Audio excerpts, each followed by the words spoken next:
gonna go live in 5, 4, 3, 2, 1. Alrighty. Hello, everybody. Happy Monday. It's Monday, and I'm hanging out with my Dragon Rider crew. How y'all doing today, Dragon Rider crew? I'm doing great, Maui. Thanks for asking. No problem. Yeah, this is exciting. We're on the cusp of reaching the capital city of Flamemount. We have not been in a big metropolitan area yet, so I'm really kind of excited for that. We've done university vibes a little bit, but most of this has been traveling through the forests of Averine, and we are quickly approaching the capital kingdom of Flamemount, where the seat of the High King is. So I'm super excited about that. Let's real quick go through and tell people who you are, your pronouns, who you're playing, and then we'll roll those credits. Start screen order as usual. Hello, friends. I am Sadie, pronouns they, she, playing Twyla, pronouns she, her, your favorite little magical devil person. Hi, everyone. My name is Merv. I use they, she pronouns, and today I'm bringing back, oh my gosh, Sue of I use she, her pronouns. Yeah, that's it. Hello, Internet. I'm John Crabtree. He, him, playing Zakhed Novak, the hot holy roly boy. Also he, him. And we're excited to get to see this capital city, see what it's about. And bringing up the rear, I'm LJ. I have any pronouns with respect, and I'm playing Liam, our little stoat boy, whom somebody gave leadership and emotional issues, and his pronouns are he, him. And with that, let's roll his credits.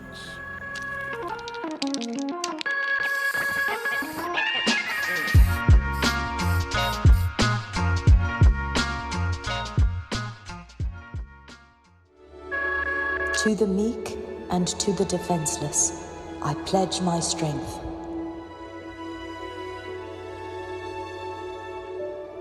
To the throne and to the order, I pledge my blood.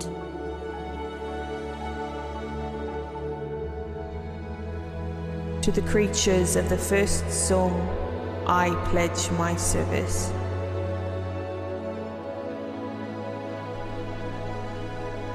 To the 12 and their scions, I pledge my faith.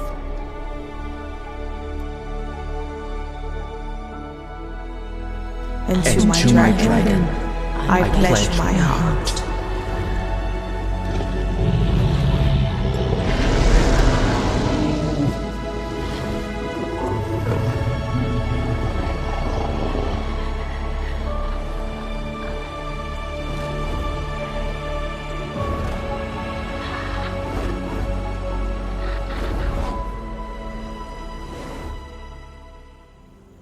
Alrighty. So, when last we left off, the actual legendary hero Cremulon found our motley crew and demanded retribution for the theft of his armor by Nate Grubb, but through the help of the wonderful heroes that are to Seraphlight, Cremulon was able to be talked down, and after having a psychic stabbing with Nate Grubb, saw the tragedy of Nate Grubb's childhood and the things that led Nate to make that decision. Cremulon and Nate decided to try something different, try being friends, and they have finally parted ways with our lovely heroes. And our heroes we're gonna pick up right there, actually, right after they have kind of parted ways with y'all. It's about midday. You still have time to travel unless you have something else you would like to do. So I guess I would ask all of you, what would you like to do? I believe when we finished, we had decided to stay the night in the grove. Okay. So, as you set up camp for the evening, first of all, what are y'all making for dinner? I'd love to know. I think I'm gonna try and see if we can, like, I'll probably ask Liam and maybe Suabai if they'd be willing to help forage some ingredients, and then I can put something together. I have a lot of skill points in cooking at this point, so might as well use them. Yeah, absolutely. I'd like to try and find something I can harvest for some meat, but I'd like to try it out. Nix and I have been working on this sort of point and shoot of like her flying above and scouting it out, and me getting in there and sort of share vision until the moment when I pull the bow and get it. So I'm hunting, but I'm hunting with Nix. Cool. So hunting to get some game for. Give me a naturecraft check for that. Hell yeah! Starting off strong with 18. Okay. You managed to get. Actually, no. I'll leave it up to you. What do you think that you were able to get on this hunt?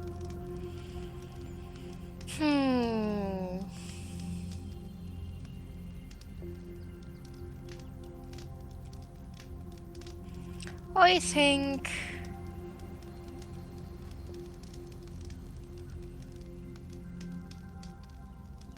think Nix tries to talk me into taking a deer, and I know it's too much meat. And so I just tell her to remind herself where it is for later. And we end up finding she spots a small pack of wild boars, sort of rooting through the bottom of the forest, and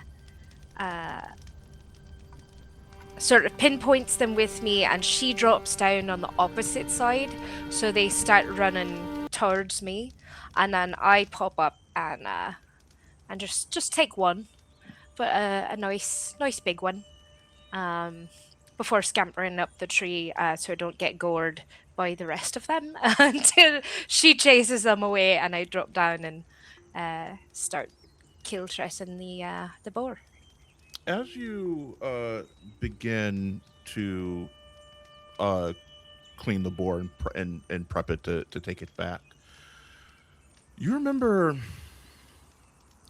a time when you traveled with your father, Cormac, to Flame Mount. You're about 8 years old. Your father has just taken down a boar himself with his bow, and he's cleaning it and getting it prepared for dinner. And you're sitting there watching him. Sable is kind of curled up around your legs and just kind of like, you know, eyes just kind of getting heavy as like the sun is like right in that like spot of sun that's just making Sable a little bit sleepy. What do you think you do? I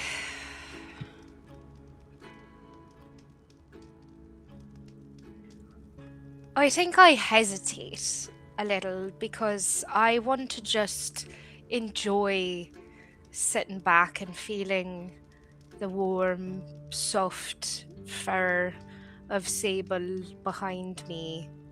But I know that when my dad is working, I ought to be helping. But I also don't really know how to do what he's doing. and I just sort of get to the edge of his workspace and just kind of like squat down and watch. He looks at you. You see his hands are just kind of covered in blood as he is skinning this boar. He kind of looks at you and he says, Liam, would you like to learn?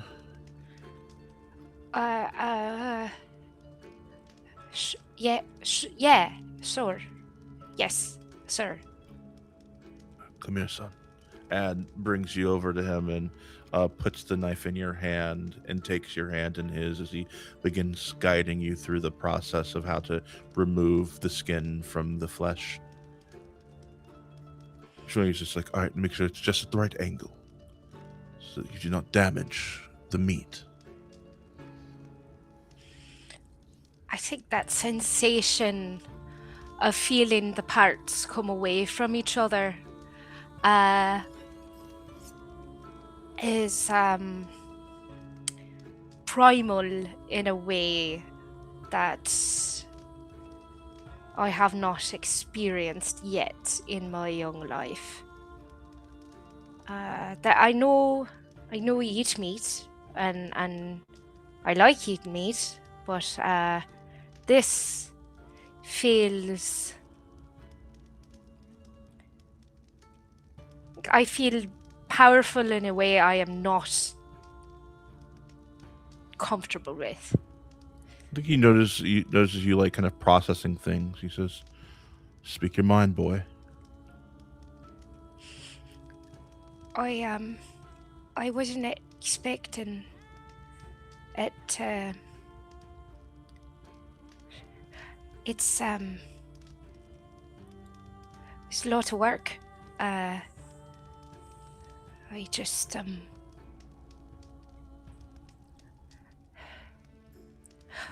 I can help more now. I'll be better used to you when we're out like this. If I learn, so I can do it. You'll get better and better every time. But eventually, you'll get to the point where you will not have to do this. People will do this for you. And perhaps you'll train another young knight to do what you do. Did your dad teach you? Aye.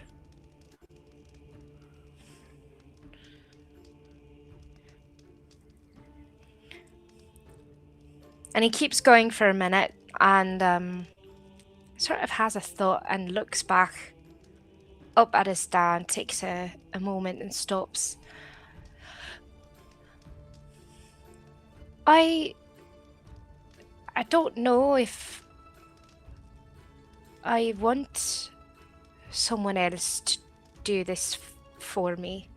I think I kind of like it.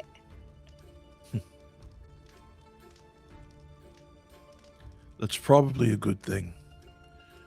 Shows that you're willing to do the work and not just defer it upon those that are beneath you. It'll serve you well when you ascend through the ranks. A good leader leads from the bottom.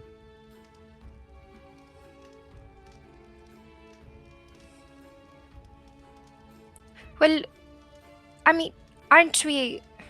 I mean, I know some people have rank above someone else or like the king, but I mean, well, Twilight's dad says that we're all equals. Nobody's above anyone. Twilight's dad is a fool.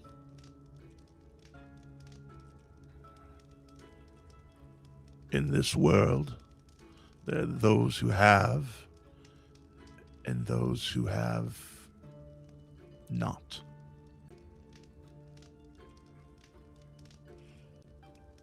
Which one do you think we are, son?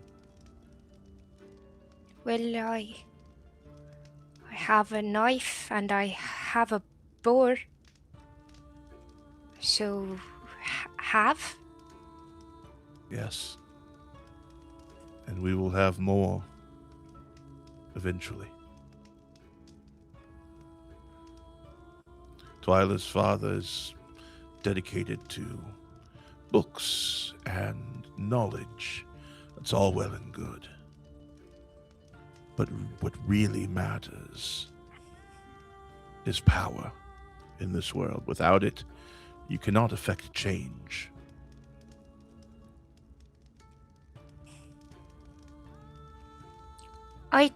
I thought change was just what happens. Yes, change is what happens, but who decides what happens, Liam? One person can decide the whole world is gonna change. The person that we are going to meet? Yes.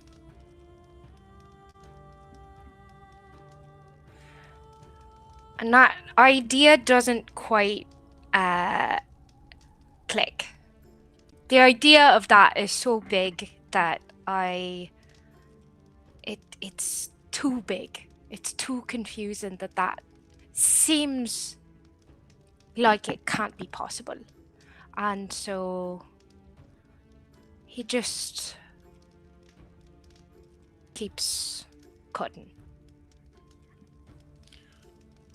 You'll understand one day, son. And as you hear that last sentence, you kind of drift back into the present moment that you're in. And you look at your hands covered in the blood of the boar, looking just like your father's hands that time all those years ago.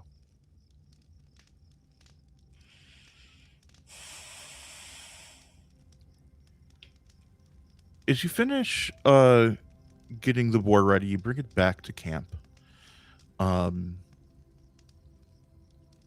And your friends are preparing dinner. Campfires going.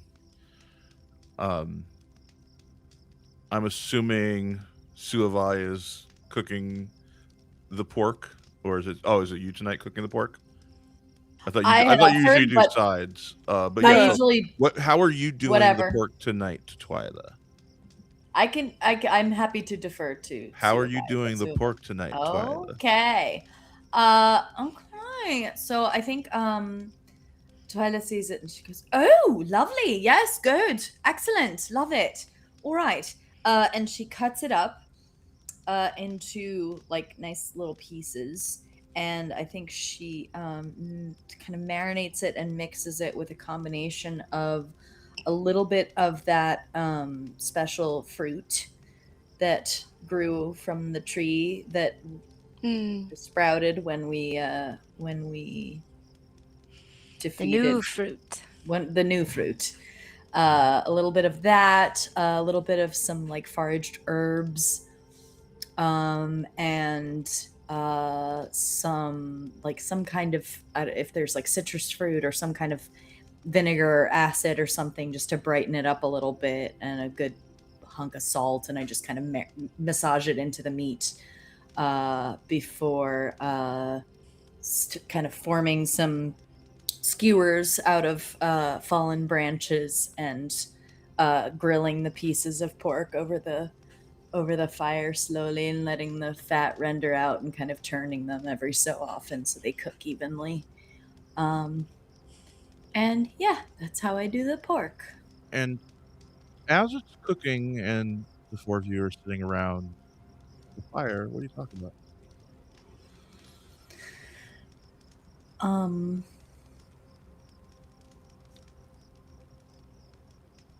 Twyla is looking down at the ritual, the summoning ritual for the Great Worm of Knowledge, and studying it and just making sure that she knows every step.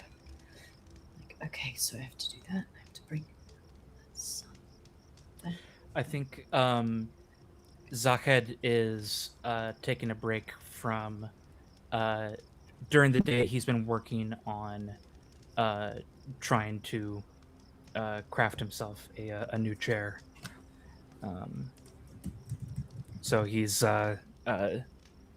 sort of wiping his hands from the work that he's done and is propped up at the fire.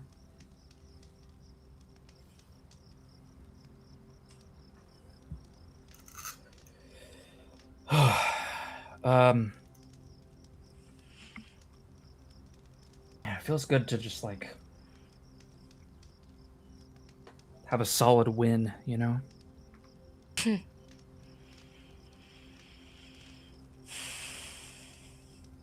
If you don't mind me asking about what happened, I'm very happy to talk to all of you about my time away. But if you're comfortable. What happened at the Grove? Yeah, with Ildane, whatever you want to call him. Well, we were having what we thought was a pretty awesome party. And that part actually was kind of nice. But yeah, no, go for it. We met a lot of them when we came in, and it seemed like a really lovely, really safe place. Everyone was talking about how safe it was. And that was also when we met Esme. She's an odd one, but she does seem to be trustworthy in that she doesn't really lie. She's just sort of bizarre. And that was where we also met Nate. We thought at first that he was Cremulon. Obviously found out that wasn't true. We actually went to meet with sort of in the midst of the party. We went to have a council, a discussion with some of the elders, and while we were meeting with them, Ildane arrived, and about half of the druids revealed themselves to be secret members of the 13th Army. And I didn't get a good count, but it was a lot. It was a lot. It was a significant portion of who was there. And Nate actually put up a brilliant fight for someone who was, riding someone else's coattails. He certainly seemed to come in the clinch. Anyway, we did our best.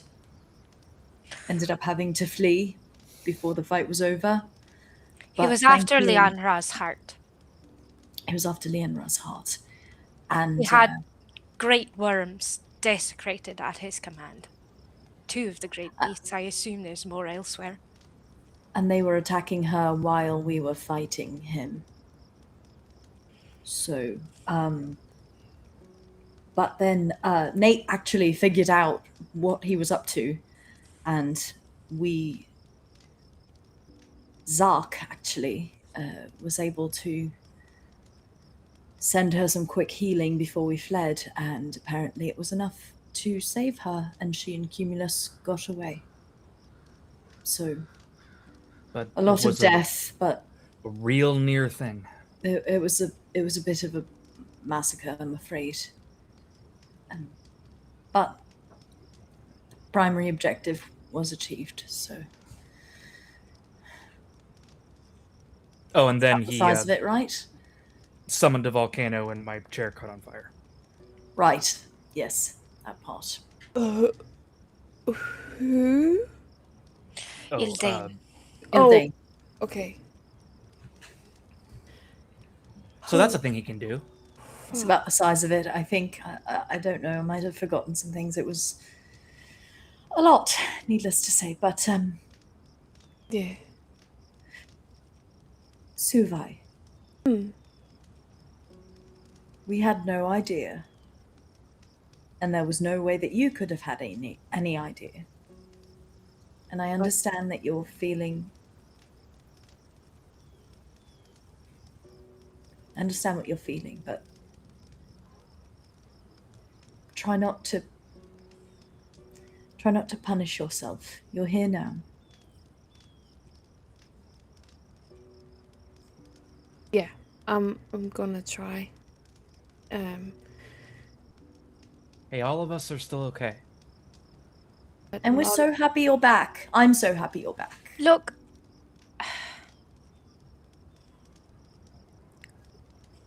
She's a big girl.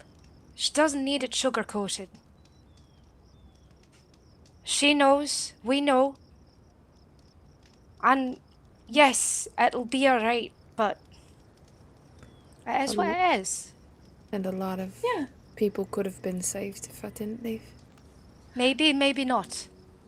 But the thing is that is what I'm going to take with me to remind myself that I'm never going to do that to you all again. I'm going to be better. I always trust that you're going to put yourself between danger and innocence, between danger and us. That's never in doubt, ever. I just want to make sure that we can trust you to tell us your heart. The good, the bad, the ugly, the hopes. Speaking of which, how did your bear pilgrimage go? We weren't bears the whole time. It was kind of a... Well, that's disappointing. It's true that we were bears for some of the time, but I liked being a bear, but I didn't like being a bear. It's kind of strange to kind of try to put into words. But if you had to narrow it down to one major difference, opposable thumbs. Ah. It's a big difference for this without, and it's kind of just, it's like you have no thumbs, but then you have an extra finger, but you can't like bend it in certain ways. I'd be okay with sacrificing my thumbs. I really would love to be a bear. Sorry, I was a little envious of that part. It sounds amazing. Do go on. Sorry. It was good. They were sort of frolicking in fields and rubbing my back up against the trees and just kind of having a cuddle puddle with a demigod. Did you learn anything about... Well, about the, what do you call them? The Forerunners. Yeah, that's, there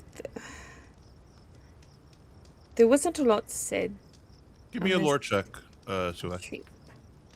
Okay, it's not. Wait, no, it's definitely a negative. Yeah, it is. Here's the hoping. Nope, that's a 3. Aliens. You talked a little bit about the Forerunners, and whereas the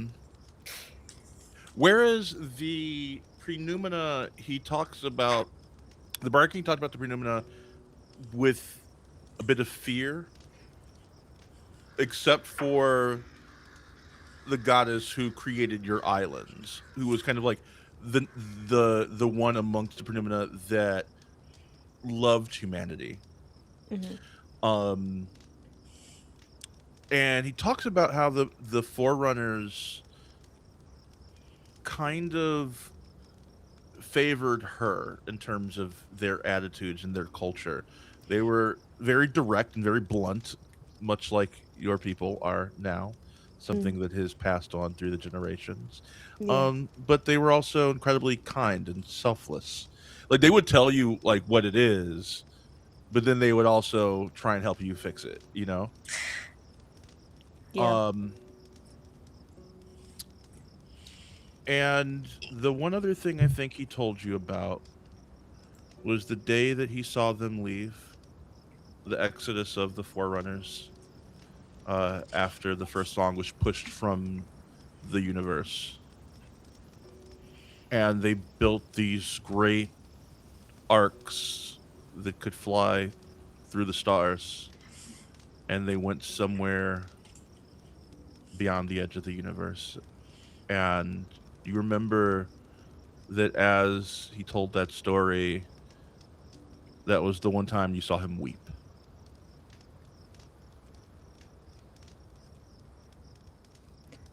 In talking to him, I realized that I needed to do more paying attention in school. Because a lot of what he talked about was new stuff to me. Well, gosh, I don't know who might be able to help you with that. Zuckhead, can you think of anybody who likes books who might be able to help out?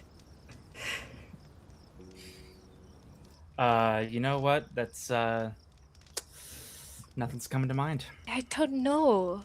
Well, the thing is that we're still kind of moving all of our history to books, because we're all traditions and all that.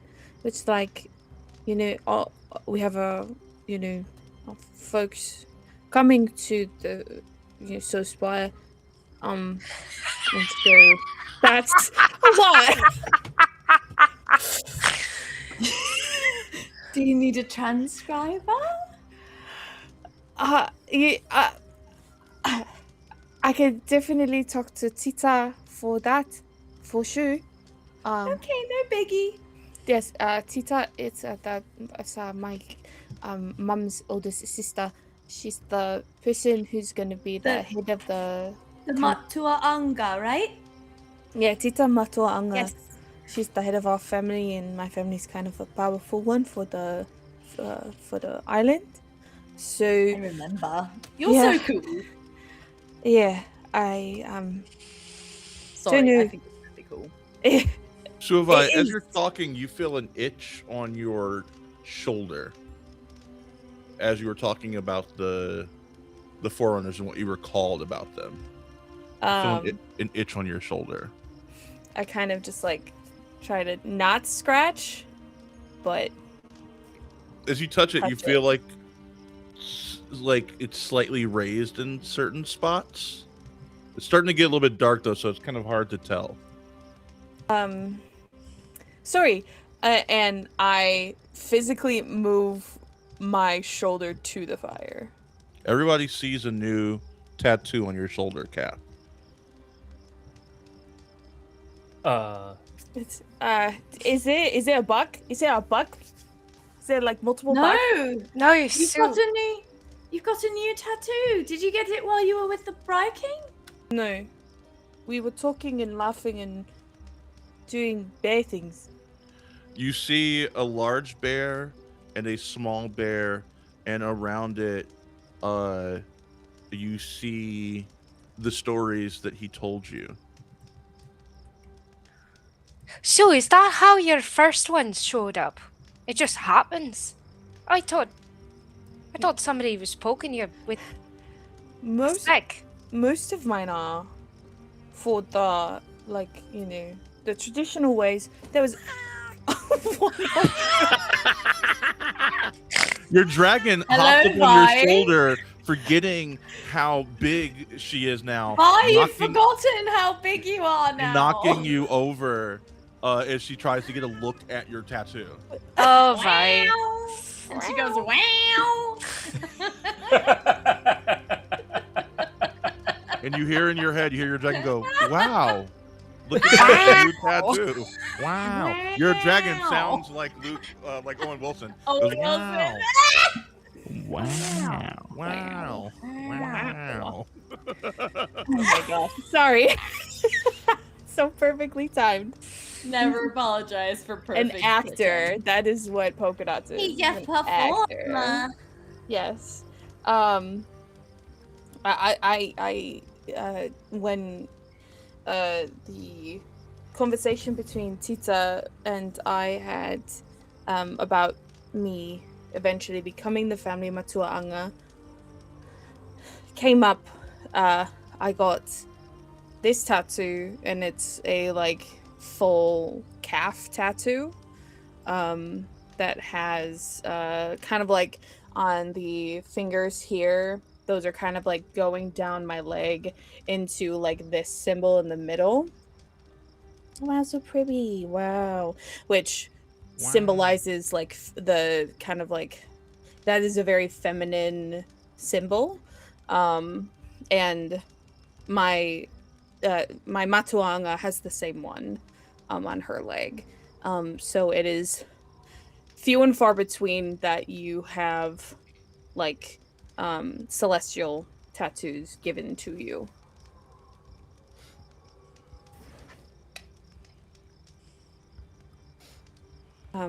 So But this one just showed up.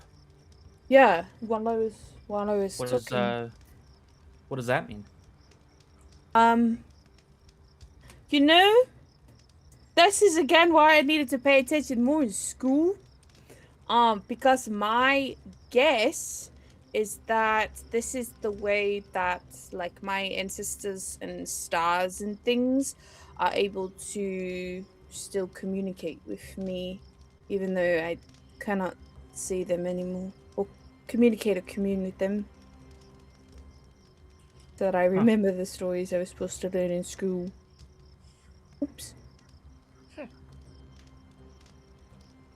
That cat is hilarious. It's like, hold me, mama. Mom.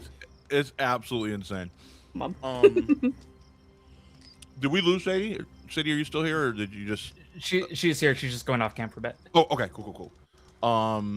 So the kebabs look like they're finally about ready, and y'all start digging in to eat. What do you think the rest of your evening is like before you turn in and get ready to face the next day?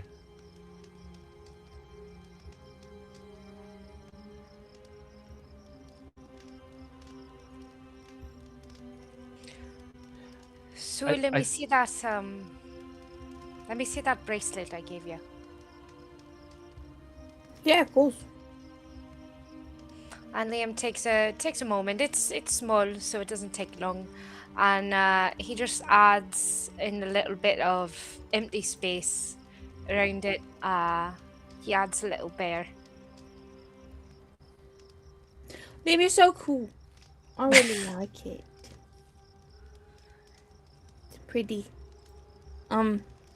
I would also like to give all of you something, if that's okay. There's not a lot of things that the Briar King let me take out of the place that we were in, because it's kind of sacred and kind of not here, but here at the same time. I need to go to school. I need Twilight to teach me things.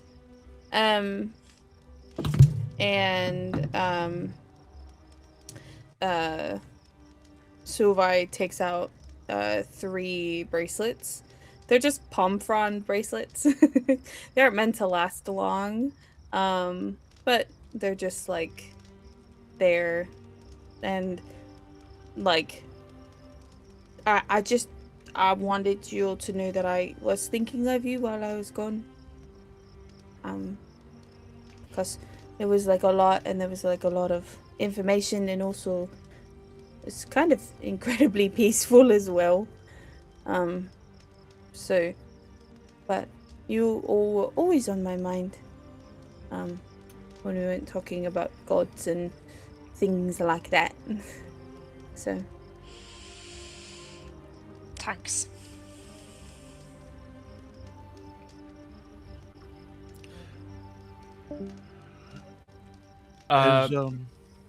Maui, how far do you think that Zakhed could have gotten on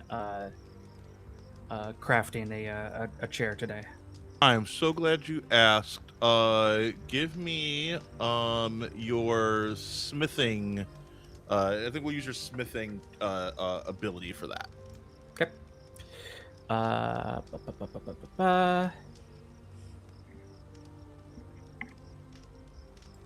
Pull that up. Yeah. Boop. Hey, that's a natural 1. natural Hey, one. Oh baby no. boy. I get really far and then it totally falls apart. Oof. Um, you're working on it. You're working on it. You're working on it. You've been working on it since yesterday. Like basically since the second this happened, you've been working on a new one. Whenever y'all like have a moment to breathe, so Esme's house, you would kind of started putting together pieces and everything, and as you were working on it, I think you think about home and you think about the last time you were able to work on something like this, and I think something really bad happened. What do you think is like the memory that kind of pops into your head that kind of causes you to lose focus? Well, I think that it's the memory of that storm that was taken from me and then given back. Because that was when we had just finished my chair in Dad's workshop, where the stranger that seemed to know him appeared, and I've been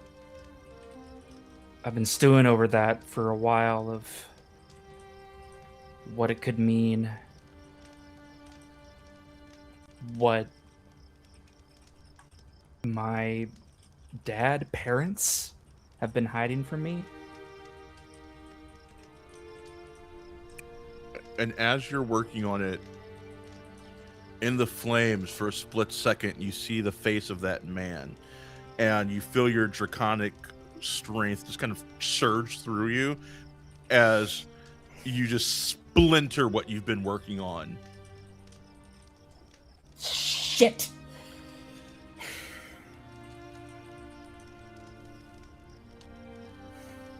Zach, you alright?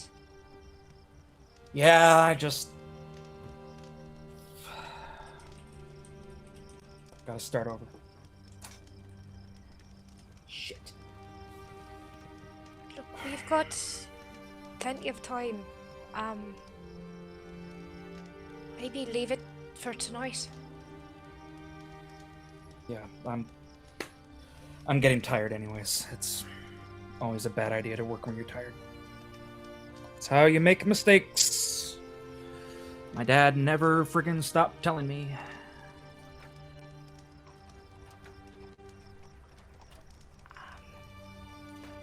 The dragons I'm alright.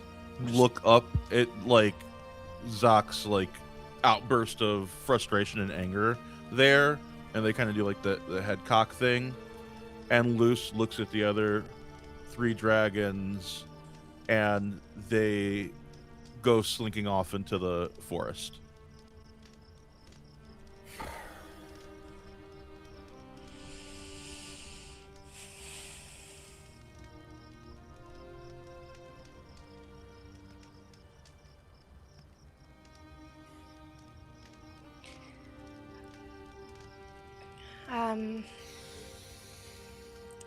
Don't know what to say, so I'm just... If Zach seems amenable, I'm just gonna sit down next to him, just kind of shoulder to back. Just a presence, something to lean against. And you feel at first he doesn't respond, and I think right when you're about to move away, you feel him settle his weight a little bit and lean back. I'm not gonna say anything. I'm just gonna take out my ring and spend some time trying to figure out what the fuck's going on there. that I'd like to use, I don't know, either like insight or perception. Okay. Yeah, whichever one you want to use. Because I've had a few times, especially that moment when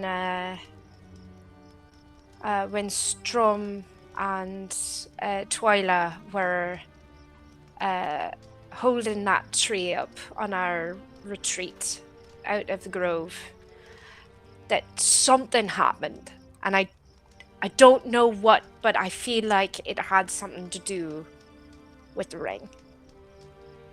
So, which would you like me to use? For what you just said, I think insight. Cool. So 17. 17.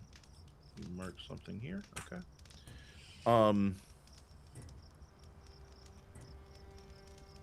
As you sit there with Zoc leaning on you, and you're staring at the ring,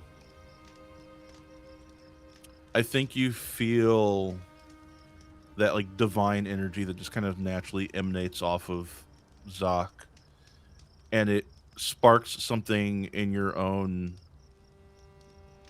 magic, and you like feel like your eyes kind of sting a little bit as you like squeeze them closed, and as you open them, they're just very, very faintly glowing with little wisps of gold.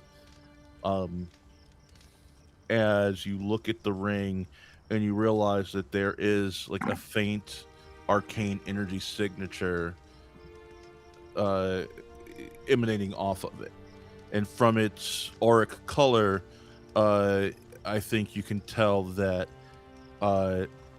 this is perhaps the magic of Cronus at play here. The god of time. You think if you focus, you can do it again. You're not sure how you know. It's not knowledge. It's instinct. Real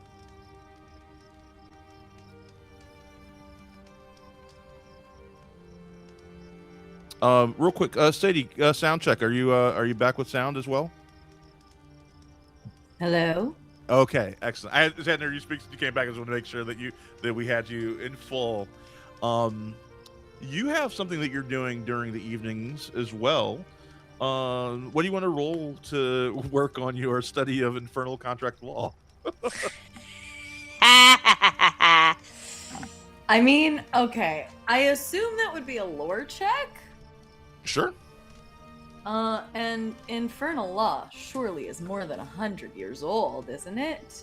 It is. It is the oldest issue magic. Is that I contacted the library, the Urbis Opus location nearest, or in Flame Mount, I suppose, because that's the next place we're going that would have one, right? Mm-hmm. So I don't know if I have anything to study as yet. But if there's any, like, if I wrote to them, I don't know if there's any chance maybe they sent me materials, or would I have to go there? What would you like to roll to see if you can get the materials sent to you?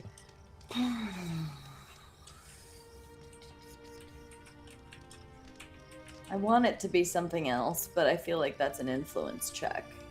Absolutely. Okay. See if you can pull some strings. Use your father's name to. Both my parents' names. They were both they're both employees. Absolutely. Though your dad's more of a legend amongst the librarians that are in the stacks. True, but my mom is missing, and that could probably gain me some sympathy points. Wow. Wow. Playing the missing mom card. Hey, it was cocked, and it's worse than the cocked one. That's a 6. A 6. You know what? I have never known how to be a fucking aristocrat. I'll be nice here, because you're playing the missing mom card.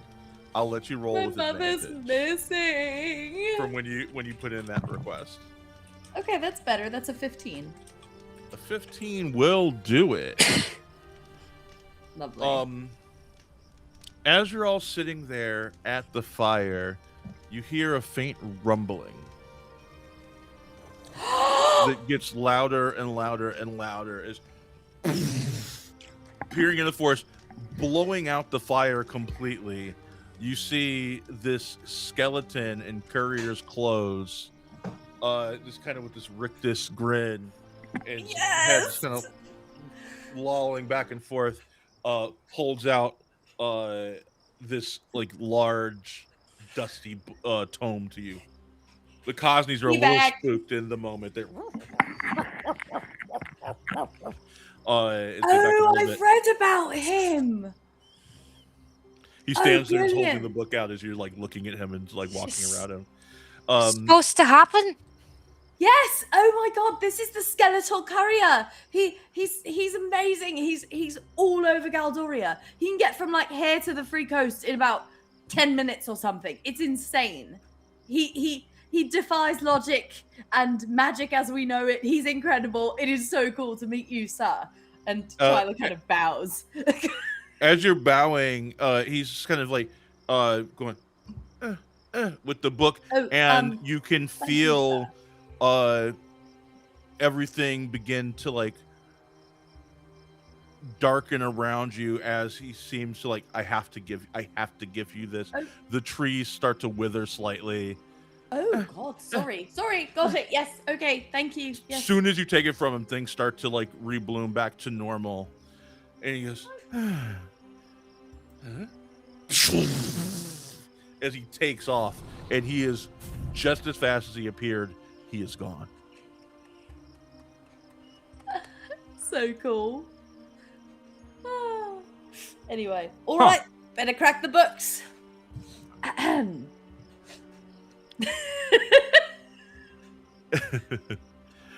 Yeah, so I was like, yeah, that was him. Cool. Yeah, let's get in here. Everybody else's hair is just sort of kind of like all stuck in one direction, looking at each other like, what the actual fuck just happened? Who's taking watches tonight? I'll take first. Okay, first watch we got Liam. Who's taking second watch? I'll take. Twyla's taking second watch. Who's taking third watch? Yes. I got third watch. Third watch. Okay. All right. As you get the fire going again, because the skeletal courier extinguished the one you had just by the sheer force of movement, you get the fire back going, and everybody kind of gets ready to turn in for the night.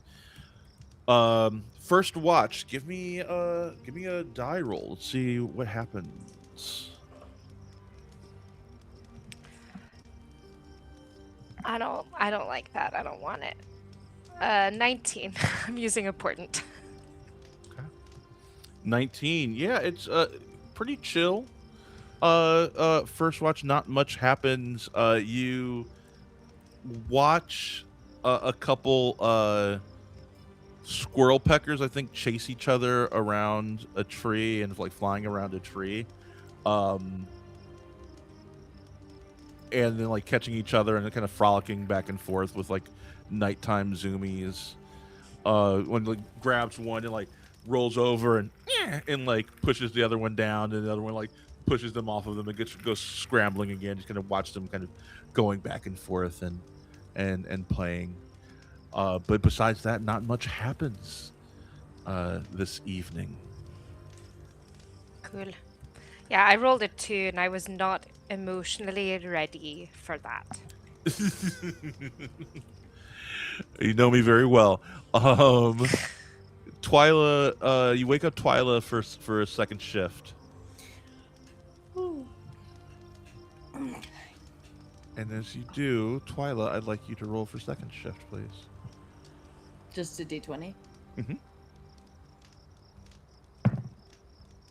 That's an 18. 18. Again, not much happens. You make some good progress on reading that book, though. You're mostly through the first chapter. It is so confusing. It's like you spent like an hour on this one line that's like, not to exceed 3, but no more than 6. And you're like, what? And you keep reading that line over, like, how's that even possible? And that's like what this whole book is like. Everything is just like really hard to follow, just a lot of double speak and trying to just everything has loopholes in it. It's absolutely insane how insidious this Inferno contract law is. They call us demons, and there's bloody lawyers running around all over the place doing shit like this. Are you kidding? Bollocks. But besides that, nothing much happens. As Suavai wakes up and taps you on the shoulders, it's time for you to go turn in as she takes over for third shift. And Suavai, please roll.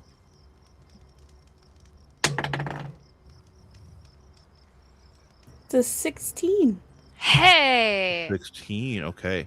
On a 16, yeah, not much happens. It's just kind of sad because, like, now when you look up at the sky, like, there's no stars in the sky perceptually to you. It's just a blank canvas except for the moon. Since the moon is not a star, you can still perceive the moon, but the stars you don't see. And as the sun comes up, like, you can tell that it's getting lighter, but you can't see the suns either because they are also stars. Yeah. Ooh. I do still dance before the sun rises, I will say. Yeah. But what I will say, though, is I think you realize that the line work on the new tattoo you have doesn't look like you had one tattoo that came to you celestially before. The line work doesn't look quite the same, a little too crude. And I think you realize in this moment that it was in fact not a gift from the stars, but something else. Okay.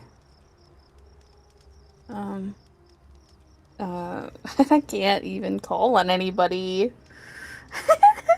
I can't talk to any celestial beings to be like, so what the fuck is this?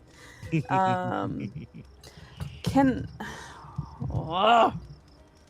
only person that I would have connection to is one of the Reapers that I've seen previously. Could I just like look out into the forest to see if they're out there? We're in a memory grove. We are. Cast alert. I'd like to try. Okay. It is incredibly difficult to perceive a Reaper. So I'm going to tell you, and I will let you do this once a day. Oh, okay. Until you can do it. We'll steal a little bit from the Unsleeping City Chapter 2. Ooh. You will need a natural 20. Okay. In order to perceive a Reaper. You are going to roll... it's a natural 20, so I guess it doesn't really matter what it is, because you have to get natural 20. I need you to roll your insight. Okay, I think that's a +1. It is. The bloody dice is good to me. That's not. That's a 7.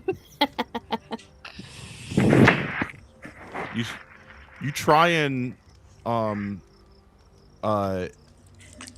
you try to perceive the Reaper. You try to call to the Reaper, but nothing happens.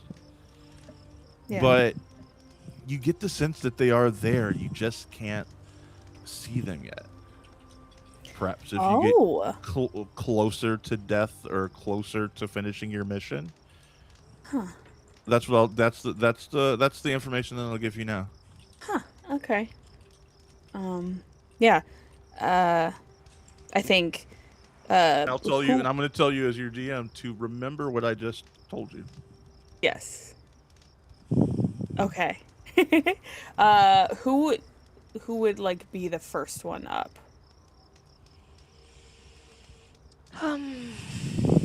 Probably me. Okay. Then I'm gonna, like, as I see you, like, stirring and, like, sitting up, I'm just like, hey, good morning. Can you check something for me? Yeah. Oh, it's just Got a tattoos. spot on your back or something? No, it's tattoos. Can you confirm what I'm seeing about it? I mean, I'm no great judge of ours, but sure. No, yeah, I mean, yes. Well, hello. Yes, you are. You perceive art. You get it. Whatever. Can you just confirm that what's on my calf is not the same as what's on my shoulder? Like, Like it's like the one on my calf is clean lines, very meticulous and they look like they were done by the same hand. yeah, yeah. That's much better than what I was thinking of explaining it to you. Yes, could you check these two and just tell me if you can see a Alright. difference? Roll perception, please. 19. 19. Definitely by a different hand, in quotation marks. Yeah, it's not the same. Not even by a long shot, actually. Okay. I kind of noticed it. One but I looks wanted- like it was done like with a fine ink pen, if you're Mhm. doing a drawing. Yeah. And the other one looks more like charcoal on stone. Oh. That is okay. Yeah. Yeah, also the one on my calf hurt when it was being done. Like I woke up to pain and then this one kind of just appeared. So I don't know what that means either. I think it means someone's watching. Yeah, but I would like to know who, but I can't know who. You'll figure it out. Zuckhead rolls over and goes, "This is probably your bear friend." The Briar King was kind of autistic, so it makes sense. Don't know. I'm gonna go out in the forest and get some like fruit and some just things to chew on for our journey today. So I'll be back. Zuckhead, when you roll over, Zuckhead, you hit something hard that like kind of knocks you on the forehead. Oh. What happened? And as you open, you hear what happened, and from under a large book, you just hear a muffled "What happened?" And you see Sadie just, or Twyla just has this You see large Sadie, book. me from the real Yeah. world. At the campsite. It's me, Sadie. But no, Zuck, you have rolled over and hit wood. Lots and lots of wood that has been collected for you. When the dragons slinked away, they went and collected wood through the night for your chair. And Lucius just kind of curled up at your feet. I'll give him scritches. Kind of like cranes it and leans into it a little bit and then kind of lays back down. Yeah. And with that, we can start our day. After a nice Oh, I gotta roll. Yeah. What happens? Oh my god, I'm really Bones hoping. for You know hair. what I'm hoping Bones for. for Bones hair. for hair. Bones for Bones hair. for hair. Bones for hair. Ah! Dang it. It's not bones. See, now that we want it, it's never gonna happen. I know. We gotta never, play ever. cool. It's Yeah, classic so- Twyla. It's classic So- Twyla. It's fire. Nice. So Maui, Classic. Yeah. Zoc rolled a 1. Oh no. What does it mean? What does it mean? What does it Oh mean? no. Zoc, you go to get up and I'm sorry, I need to roll on the table real quick. I am pretty sure I know what this is, and I don't like it. mean, I like it, but I don't like Oh it. shit! I also rolled a 1. Oh shit! No. Oh, that's real bad. Yeah. Why don't you tell them what happens? But Okay, I need to pull up the chart. There's a Hold table, isn't there? oh my goodness, that's really bad. on. Poor baby Zoc. While you work on that, we'll continue with everybody else's breakfast. Symptom table. Do you want me to roll to forage? Yeah. Give me your forge roll. Which is nature. Oh, okay. That's not that bad. I thought one was bad. Okay. Naturecraft, yes. Okay. It's a negative. No. I mean, they're all bad. No. I bumped it's up my good. willpower to 0, so now that's a 0. I'm not gonna use the bloody one. I'm gonna use the gem one. Nope, that's a 5. Damn, girl. 5. Slim pickings this morning. You come back with a pretty paltry collection of slightly withered fruits. Yeah, it wasn't happening. The bananas you found are underripe, so a little green, tough, a little starchy. I'm gonna look at we can all fry of them though. Yeah, I look like at all of our plantains. dragons and I see like berries and like fruit on their mouths. And I'm Strom like, looks at you and goes, and puts her head back down. "Yay, you lot." She's shameless. Strom's like, what you gonna do? I pick up Vi and I carry Vi on my shoulder, and I'm like, "You're gonna be an airtime out in my arms." Oh, okay. Here you go, everyone. You said drying. Here you go. I don't know how to do that. And as y'all are working on breakfast, you all turn and you look at Zoc. And Zoc, what do we see? Zoc is has like a flop sweat going, and he's just his eyes are unfocused, and he just goes, I don't feel very good. Are you You're That right, is- you slept really hard last night. Really hot. hot? And he kind of looks up and he's like sitting in a kind of like a sunbeam that's come up, and he moves himself over to the shade, and you see him kind of take a couple drinks of water and starts to calm down, come back to normal. He says, "Oh." Luce actually gets up and follows you over out of the sun and puts a wing over you to try and further like block out the sun. Oh, sorry. That was weird. That's okay. Do you need some more water or Yeah, that sounds good. Yeah, of course. Water Of sounds course good. Yeah, I'll get some more. Thanks. Do you mind if I see if you're feverish? Sure. I just sort of touch his forehead with like my wrist. Pretty high fever, right? Oh, you're burning up. It feels that way, yeah. Like it, and when you do that, the warmth from your skin as you're in your fire form, you see him just sort of like, oh, and he sort of leans back away from. From sorry. your hand.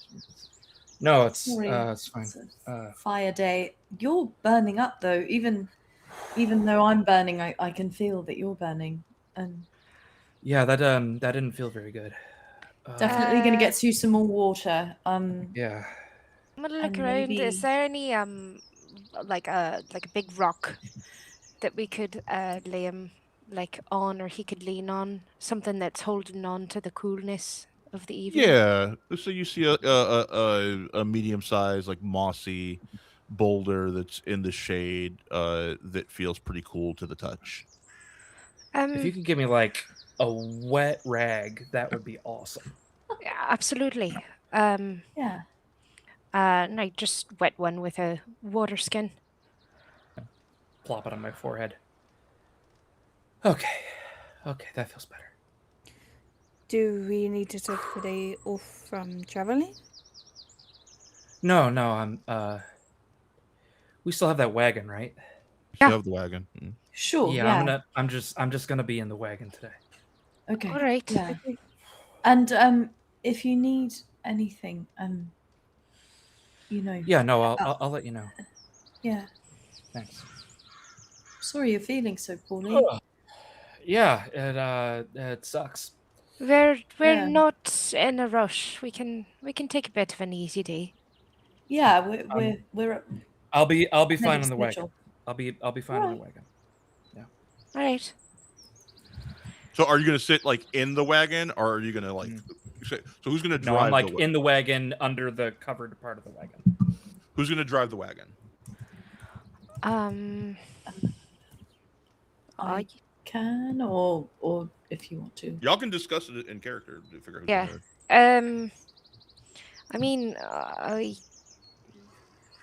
not used to driving something quite this large, but we had a single wagon that could be hitched to one of the cow chickens when we needed to move things around.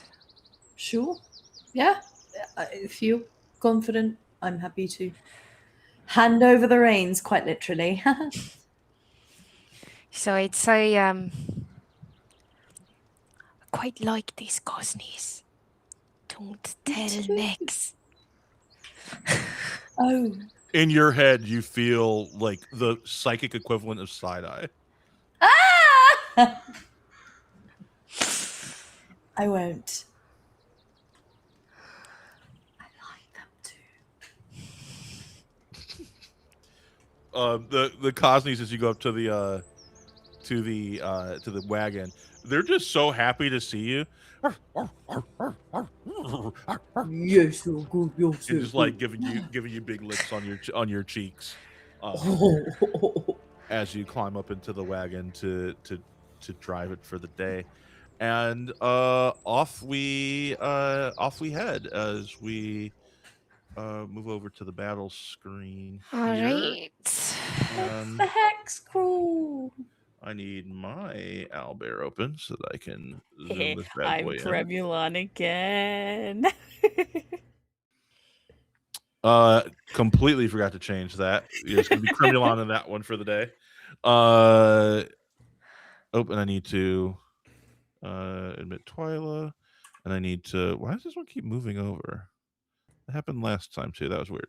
Okay, there we go. Oh wait, I can just move you up here. There we go. Okay, there we go. Now you're you. Okay. Hey. So, you all may roll for your various roles. Let's say that Zoc is just gonna chill in the thing for today. That's an 11 on the naturecraft. Okay, 11 on the naturecraft. Oh yeah, what was the leading rolls? You had your Wayfinder, which was that naturecraft check. We had the Sentry and the Quartermaster. You are Quartermaster, Twyla. Sentry, Quartermaster, yeah. Yeah. That's why I made brekkies, or I made dinners. Dinners is. And what do I roll for Sentry again? Perception, I believe. For that, you said that was an 11 there, Liam? Yeah. Not great, but not terrible. It's not great. I'm worried about our boy. Yeah, you are moving a little slow today, trying to figure out like the right way to go. You're not really used to this wagon, to driving the wagon, so it's just a little off today. You also you all load up all of the wood that the dragons collected for the wheelchair. So Zoc, while you're in there, you can work on that, and I'll do it as if you're doing another like rest, and you can do another smithing roll for that. It's going to be a disadvantage because of how you're feeling today, though. Okay. Twyla, how did you do? So I think historically we were having me roll nature craft, but since I now have a cooking skill, could I use that? No, you will need to use naturecraft Okay. for gathering resources. Okay, then it's a 10. 10. Um, just like Yeah. Suvi this morning, it's just like slim pickings in this area. Slim I pickings. think you realize it's because you're getting so close to a large kingdom that a lot of things have Yeah. just been harvested around here. Yeah. And I was like, you're also seeing more and more people on the road as you're moving throughout the day. Well, I think we still have some rations left, so I can make do Yeah, with we've- those.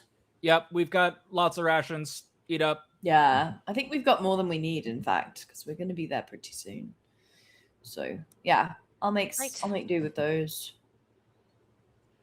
And Flame Mount is west and south. Yes. Sorry, I'm doing never eat soggy Wheaties. Yes, that's correct. It is southwest. You can see the road right there, actually.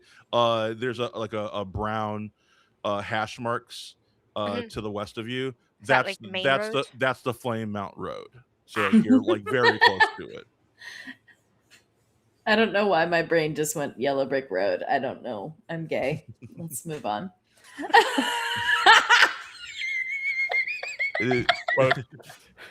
This one's just dirt. If you end up taking that, I will say that the amount of leagues you'll be able to travel during the day is more if you go to the main road. Cool. You're slower in the forest. Yeah, yeah. And you can keep moving because the light will move with you. How many do I get? I moved one. For this, let's say 2 more. Before then I'll give you another 3. Okie dokie. In a minute here. Then yeah, I mean, I think we'll check out the crossroads. First part of the day, you kind of get to this crossroads. You see tons of people kind of traveling to and fro. People are like bowing to you, waving. Well met, Paxes. As you go by, you see a bun family, a young woman selling strawberries at this crossroads with Look, her strawberry. strawberry. Oh my god! And she has 7 little bun babies hopping around her, and she says, "Oh hi, would you like to buy some strawberries? Strawberries for sale." I could do with some fresh fruit. What about the rest of you? Yes, please. Sounds delicious. As you get How closer, much? she as you say how much she notices the crest on your riding leathers, Liam, and realizes that you're a Pax, and says, "Oh, no charge, of course." Well, that doesn't seem very fair, does it? Oh, What would you charge me if you hadn't seen my riding leathers?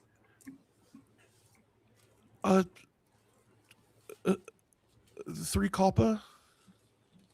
I'm gonna give her 4. Oh, that's quite nice of you. Hey, look like quite nice strawberries. Many thanks. Yes, my family, we have a small garden just to the west of here. Thank you. Are you all heading to the Wyll? Yes. Are you? You're right, man. And she looks around. Are you dragon riders? And Liam just sort of like says something to Nyx that's just sort of like feel like showing off for a few wee little bunnies. You can feel Nyx like kind of flying above head and says, "Fine. What would you like to do?" Just give them a bit of the show. They're so wee. Nyx swoops down and tell us what happens, Liam. Nyx, I think Nyx is a little bit annoyed still that Liam liked the Cosneys. That she is going to be like, all right, fine, you want a show? I'll give you a show.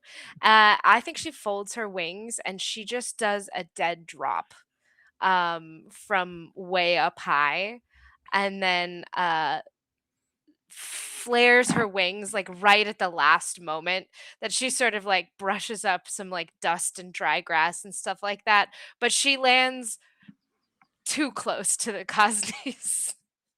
You feel the wagon lurch back a little bit. No, we stop. Yes. Well, yes, we are. Wow. All the little buns have hopped into her hands, so she's holding like six or seven little buns, babies like in her hands. Like, oh my goodness, amazing. The little buns are like sniffing and then like hiding like in her bosom. Nyx snakes her head down really, really low and kind of like almost puts it on the ground and just kind of like blows a little smoke ring in front of her. Thank you. That was wonderful. Oh, my little buns loved that so much. These strawberries are wonderful. Oh, yes, thank you. We pride ourselves on the strawberries. They're brilliant.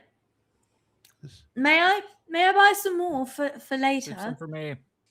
Of course. And how many would you like? What, like 2 pints? That'll do. She for all grabs of us? two more packages of strawberries. Just 6 copper, if that's not too much. I understand if you'd Sure. like to negotiate lower. Of course. Certainly not. I think you're undercharging. And I think I want to pass her like a gold. Her eyes go wide at this. Oh, I've heard of the kindness of Paxus, but this is beyond the pale. Thank you so much. Thank you. No. You are undercharging for these incredible strawberries that you have worked very hard to grow and harvest.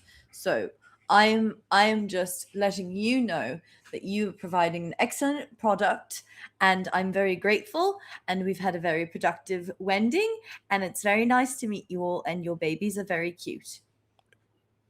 Well met.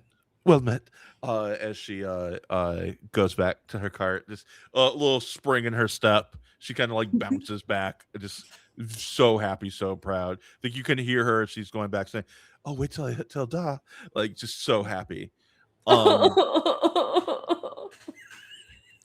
And Liam looks behind him at Nyx and just raises an eyebrow and looks over at the Cosneys, and then comes over and gives her a nice like arms around the neck hug and scratches in that place right behind her neck that she can't get to. In your head, you hear, "I know you like them." I like them in the way I like a pet. And I like them in the way I like a meal. Yes, well, they're far too useful to be useful as a meal instead of as transportation. Yes, for now, but eventually I'll grow larger and you will be riding me instead. That's true. And you can find yourself some nice wild beasts to make a snack upon. Leave these poor creatures alone. Speaking of, I am going to go back to my hunt for the day, if you do not mind. Thank you, dear. I love you, as she nuzzles your cheek and then back into the air. And you may move 3 more hexes. All right. I just look at the others and I say, I mean, anybody have a hankering for a bit more off-roading before we just turn towards the capital in earnest? I think staying on the road can't be the easiest thing, especially with Zuckhead in the wagon. Well, I'm just making sure we've filled up our Wending ledger. I'll not have Victor's flight making a fool out of us. That's true. I think we did enough and more. Yeah, let's give the other flights a chance, shall we? Well said. Babe. Well said. Yeah. Fine. If I see a thunderbird. Oh, Never I'm mind. right there with you. Certainly. No question. I think I'm missing out He's on still a Thunderbird. remembering Victor telling him that he rode a thunderbird, and he's like, fuck, I gotta do something cool like that. As you are traveling, you do notice some wanted signs that you see. You see wanted for crimes against the realm, Vix of the Red Skulk, 50 gold, dead or alive. You also see Nick of the Red Skulk, 50G, dead or alive. And then the third one you see is Ray of the Red Skulk, 100 gold, dead or alive. Dang. Sorry, what was Wonder the who's second coughing up name? that bounty. Nick, N-Y-C-K. Nick. Thank you. What made you giggle there, Sadie? Foxfolk. Just, Just general foxfolk. home game. Well, in our home game, which started all of this, I played a kitsune, which is a This is very D&D foxfolk. And so I saw that person and I was like, Hester? Have you moved your 3? We've got one more. Yoink.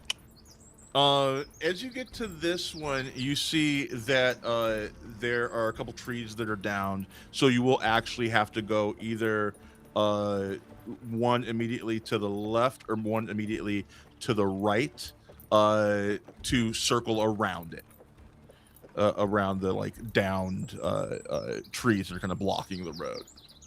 All right. You see people kind of annoyed, oh. Can I try? How big are these trees? I was gonna say I got a battle axe. I'd like to try. We've got 4 dragons. Yeah. Your dragons are currently on a hunt. Trees in the road is a very classic bandit move. And we've just seen wanted signs for bandits. Yeah, and So we're very likely a trap. No, Twilight, we're stronger really than good him. bounties I'm on them. just making sure that we know that we're likely walking into a trap. That's all. Okay, great. I'd like to try to move them out of the road for the sake of everyone else. While Suvai tries to move them out of the road for the sake of everyone else, I hop out of the cart and just say, I'm just gonna have a little sniff around. And I'm gonna stealthily move sort of around, but further than they would expect me to go, and just see if I can see any signs of movement ambush. or traps, ambush. Give me a perception check, please. Can I swing? 1 second. I'm gonna get a couple things, and then we'll kind of do it all kind of at the same time. You'll see. I've got a 21. Do I need to make a stealth roll? If you're trying to be nonchalant about it, yes. Also, give me a stealth roll. Yeah.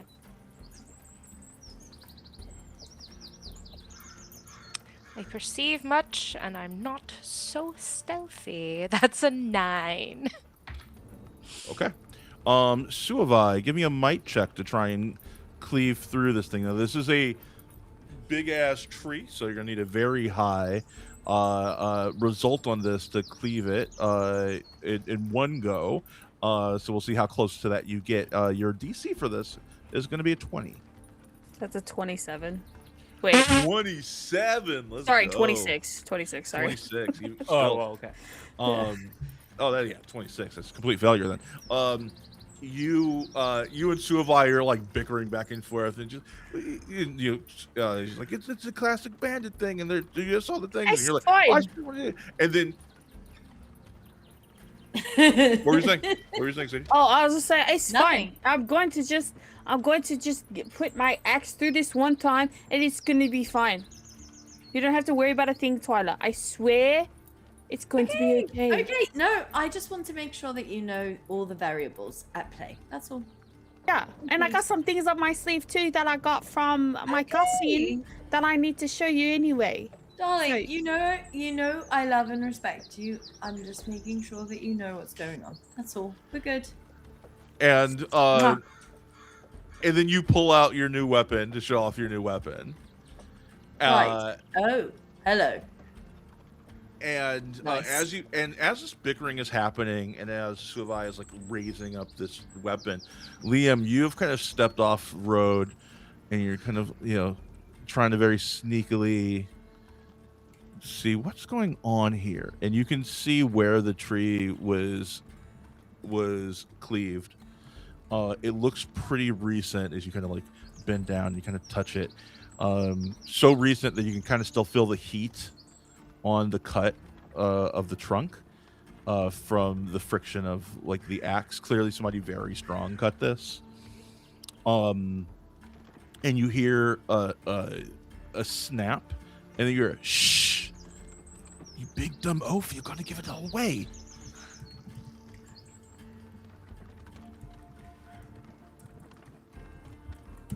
And then you hear, oh, okay, wait, shh, shh, shh, shh, shh.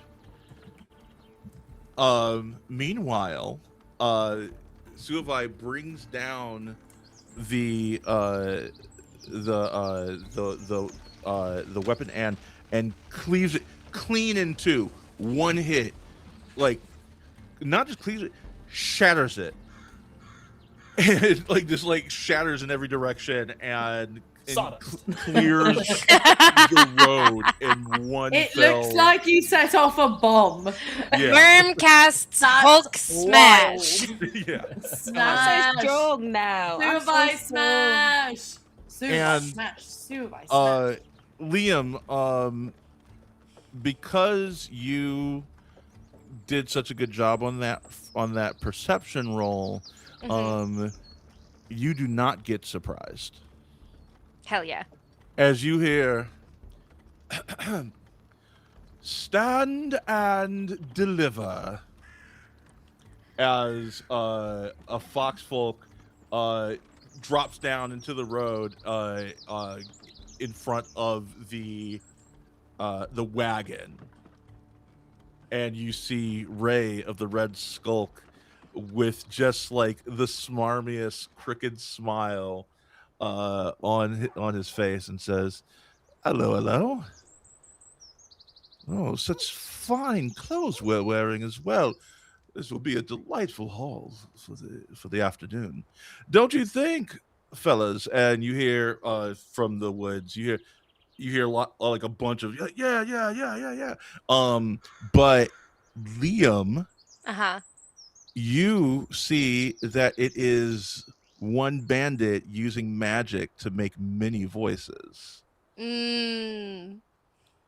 Now, of course, I do not want to resort to violence of any sort. I would hate to see you late for your business in Flame Mount, is it? So if you just give us your goods and sundries, we'll be on our way. Little rich folk. I want to use a minor magic to possess a small or tiny object, and I'd like to possess his belt buckle. And I want to drop this fucker's pants. Okay. I'm gonna. So this is a precision thing. So I am gonna have you roll something for this. I would like you to give me an Arcana check. It is a minor magic, though, so it's not too hard. I think the difficulty is only going to be like a 10 to pull this off. Fantastic. That's an 18 plus 1 for a 19 total. And as he's standing there, his pants drop, and this is quite a well-endowed thief, I think you see. And he does not really flinch at all. He just kind of steps out of his trousers and he says, must have lost a couple of pounds eaten today, you see. Now, are we going to make this an unpleasant affair? I don't know. Are we going to make it an unpleasant affair? And I look around at my compatriots. You are What's the vastly question? outnumbered, my good sir. I think that you and the 12 other voices you are using your little wee magics to make in the forest might have a bit of a hard time taking on 4 Paxes. Hard Can I make time, an you say, intimidation? as he pulls up I his could use the pants gold. give me an intimidation check, please. Or I guess an influence. But I'm using my influence to intimidate. Yeah, absolutely. Cool.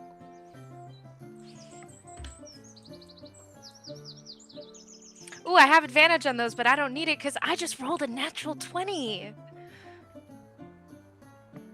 You hear from the bushes, Pops, we should let these fine fellows pass. Ray? Yeah, perhaps it would be a good idea. He says, no, not at all, not at all. We'll be fine, we'll be fine. My kind sir, I understand that you have seen past my clever ruse about in terms of the numbers of bandits we have in the forest, but I assure you that my bite is worse than my bark, and I Shape would touch. what is this a combat maneuver you're doing? It is. Okay, everybody roll initiative, please. Let's go. With that intimidation, there will be no surprise round on y'all, by the way. Amazing. And we will adjudicate that when we get back from our break. All right.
right. Yes. Hello, everybody. Welcome back. Yo. We are about to start a little bit of combat. Did everybody roll their initiative while we were away? I did. No. Excellent. Got a Yeah. 2. Oh no. Yeah, I didn't get very good either. I'm having a brain fart and I'm forgetting the range of things of like how high you have to be to get all 3 of your actions. 20. 20. You have to get a 20. Okay. Okay, so my 19 means nothing. It's fine. It means 2. That means 2. I know, but so does a 16. Yeah, I got an Well, I 11. only So I only got an 8, so It's fine. Liam, why don't you start us off? Okay. You are right now close to Nick and Vix. Who was talking? Ray. He's the furthest from you right now. He was the one that's He's in the the road. furthest from me. Is he more than 6 away from me? Probably, yeah. Okay. Because I gotta stick with Shade Touch because that's what I said that brought us into initiative. So I will. He's more than 6 away from you, but you can move close enough where he can be within 6 of you. But it will give the mage bandit an attack of opportunity. No, it's fine. Whoever's closest to me is who I will move to. It'll be the big guy or the mage. We're still on a party screen. Yes, go to the this is a theater of the mind fight. This is a Thank short you. I'm gonna go to the mage and step up right in his face. And even though Liam's wee, he seems bigger than himself in this moment because I'm gonna carry through that intimidation roll that I have. So I have this menacing aura. So I'm gonna use 1 action point to move to the mage, and my 2nd action point to shade touch them. I gotta roll. Which one's the 10? This one's the 10. Nope, that's the other one. I mean, it's still technically a 10, but I don't like using those. Amazing, that's a 9. Does 9 shadow damage, and he's now frightened of me. She and She. Sorry. No, you're good. Yeah. So I just, I've dropped the pants on the other guy. He's talking, jabbing away at us, and I'm just sort of like, I'm tired of listening to you, and I just step up right at her, and I reach like I'm gonna reach for her neck, but I don't. I just make a fist in front of my face, and as I do, a shadow hand does the same thing actually around her neck and squeezes and leaves this sort of like, it dissolves into shadowy mist, but as it does, it leaves that handprint on her neck. And she just stares into the eyes of a very angry small predator. And she is frightened of me. Love it, love it, love it. She is just gonna go next. Let me get some dice here of the right size. So many dice, and I'm never pulling one that I need. That's annoying. Here's one. Here's 2. And I need 2 more. 3.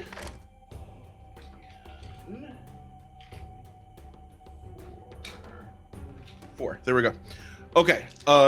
As you're like choking her with the shadows, she reaches out a hand, and that sucks. Stupid disadvantage. Still decent. That's 7. 14 damage as she like says, if you could just let go, please. And electrocute you with 14 lightning damage. Cool. I'm gonna defend, so that's gonna be 5.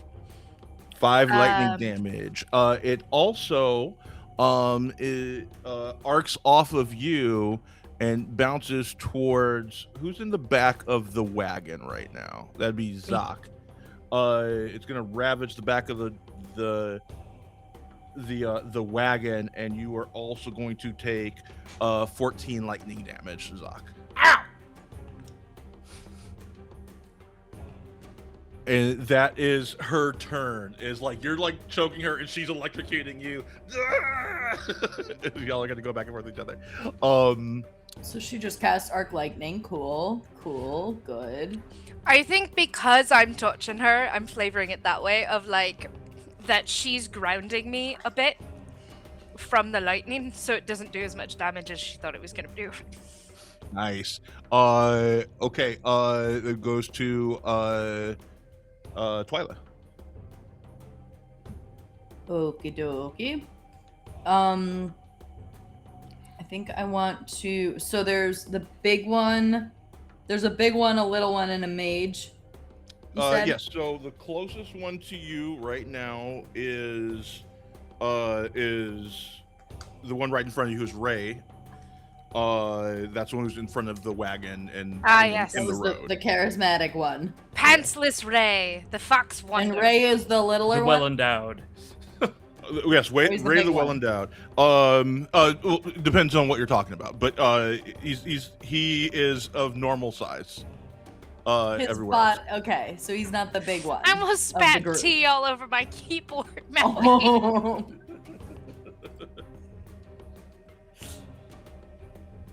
Who are you going for? He's not the big one of the group. No. I wanna try and go for the big one of the group if I can. Mm-hmm. He's not but I in gotta melee get right range, up. but he is in range of you. Can I have a speed of 6, I believe. Can I get within melee range? It won't get you within melee range, but if you have something that's like range 6, you should be able to get close enough for that.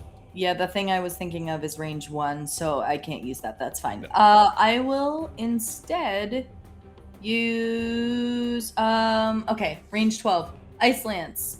I'm going to try and see if I can get this sucker.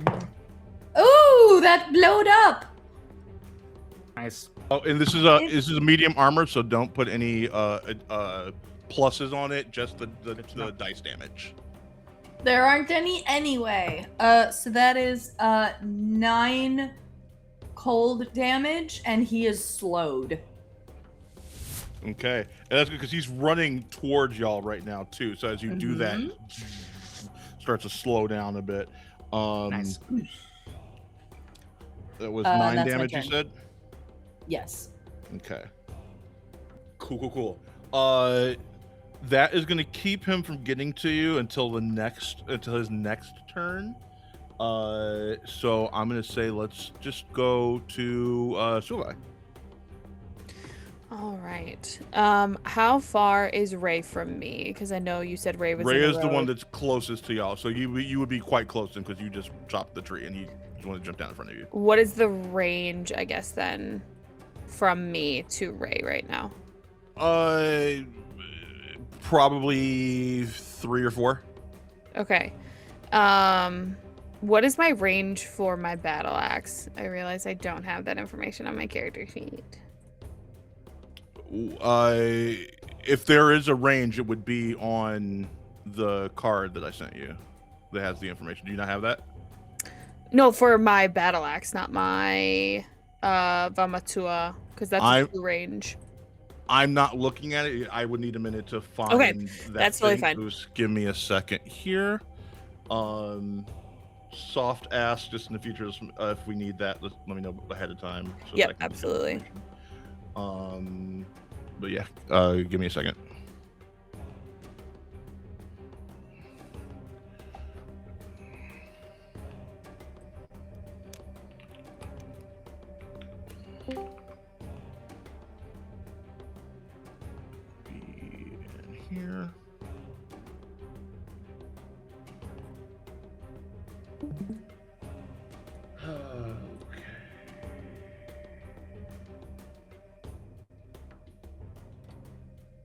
battle axe. It just says two-handed. There's not a range given to battle axes. Okay. So it is a melee weapon, not a thrown weapon. There's no range to it. Then I'm gonna use my first action just to get up on Ray to be within melee range, and then I'm going to swing the Vamatua, the new weapon you gave me. Okay. Whoops, that's a D10 out of D20. Oh yeah, you don't even have that battle axe out right now. You would have to use an action just to switch weapons. Yeah. Oh, that is Splodies. Nice. Yeah. Oh shit. Okay. That's 19 damage. Because you said take he is armored, so don't add any pluses on that. Yep, so that's without any plus. Okay. That was a 10 and a 9 on that roll. 19. Nice.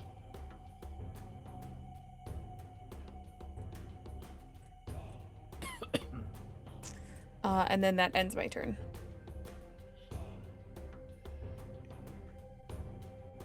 Okay, got it.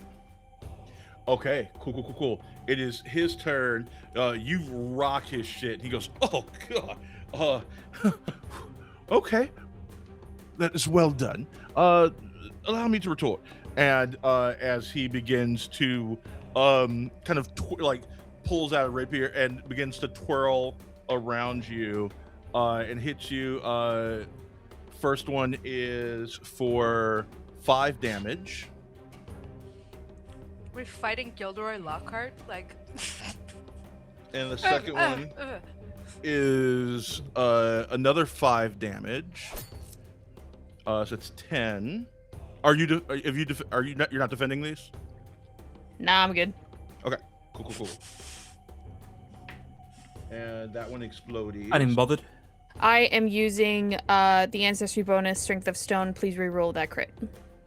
Okay. Okay, that is 6 on the third one. So 5, and 6, so 16 total damage. It's like death by 1,000 cuts. He's like twirling around you. This is a very, very good swordsman as he twirls around you and just cutting you in every unarmored spot he can find. Just little slices. Nothing seemingly lethal. But yeah, as he twirls around you. That is going to go to Zach. All right, Zach is going to, after getting hit by the lightning, is going to reach up onto the edge of the cart, pull himself up, and you see his eyes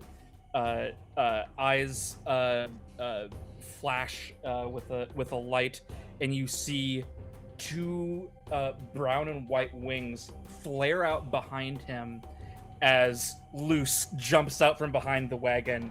Luce is not here. The dragons are all on the hunt right now. I did mention that. Never mind. I'm so sorry. I'm so sorry.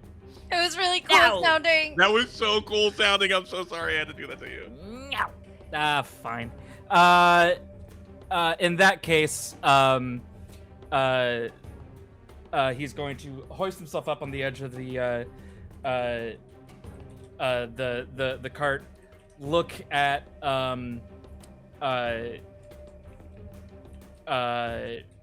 who is he gonna look at? He's gonna look at the big guy, and just say, "Come here," and he's gonna cast Entice. Oh, okay. So I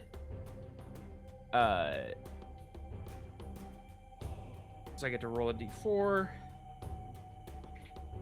That's a so this ignores armor. This is 3 points of damage, and the target moves 2 spaces closer to me.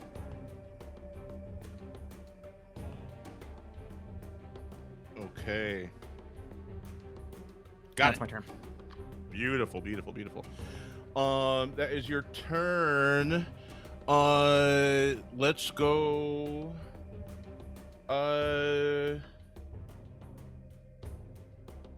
Liam, and then we'll do the mage again. Hi.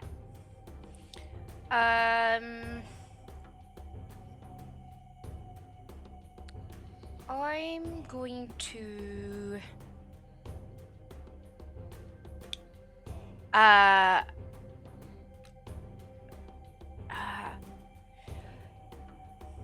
she asked me to like stop choking her, and I'm not gonna.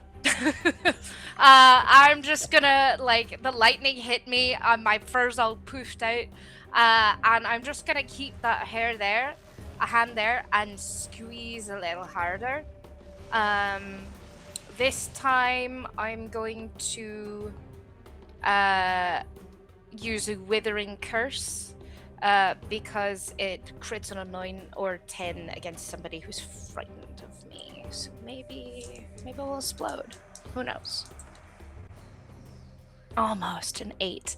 That's 8 shadow damage against her. And I'm going to use my other hand to, while I've got her grasped in the shadows, come in for like a swipe against her casting hand. Before you do that, Liam. Yeah. As you're fighting these bandits, another memory of your time on the road with your father. Again, you're 8 years old at this time, and you remember being on this road and being held up by a group of highwaymen.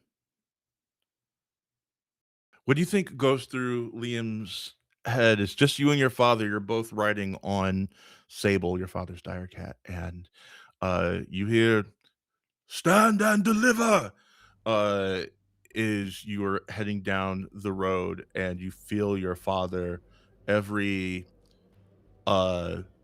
muscle of your father tenses, and his fur bristles as Sable kind of comes to a stop, ears flattened back on her head. What is Liam's reaction to this? Have my father and I talked about this possibility? Like, is this something that he would have warned me might happen? I mean, in the world in which you live, certainly, I think so. I just don't know. Don't know if he would have told me like what I'm supposed to do in this eventuality. Because I guess what my initial impulse is that I'd be in the way. So I know he can fight, and I know I can't. Not really. So what do you do or say to your father? I think I just tighten my wee hands on like the side of his leathers and kind of look up from behind him and just say, Da? Your father leans down, whispers in your ear, "Stay here and close your eyes." And he slowly gets off of Sable, steps out into the center of the road, and pulls out his rapier. I think at the sight of him pulling out his real blade, because when he practices with me, we use practice swords. I immediately I was looking until he did that, and then reflexively just have this moment of like pressing myself against the back of Lynx's head, listening. You begin to hear the clash of steel. And poking my head up just a bit. You hear a person scream, and then another one, and then a more intense flurry, and then you hear like the rush of magic, and you hear this like wet tearing sound as someone like screams, but then it like kind of gets cut short as if they lost the ability to scream. And then eventually it all dies down and you hear footsteps approaching towards you. Are your eyes still closed?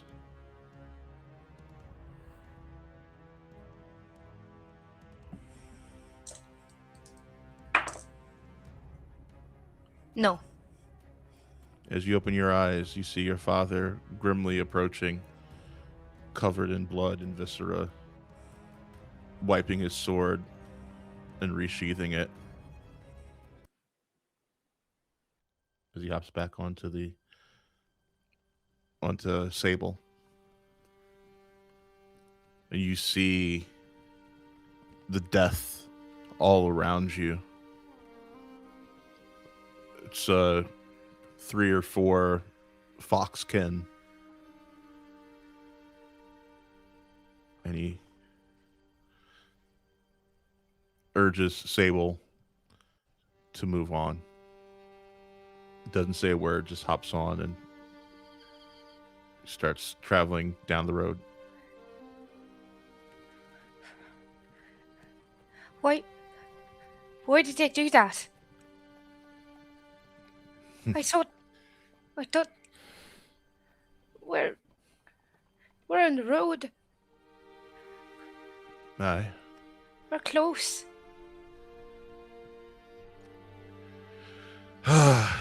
Because, son, they're from the Barrens. Where's that? Where we're headed. Flame Mount. Flame Mount is the Barrens? The Barrens is part of Flame Mount. The Barrens are where the poorest live. Those who want, try to take. But we have power, son. And we can stop them from taking. And protect what's ours. Well, if they're in the capital, why doesn't somebody help them? So they don't want. Because there's not enough to go around, Liam. It's the way of the world. Those who have, and those who have not.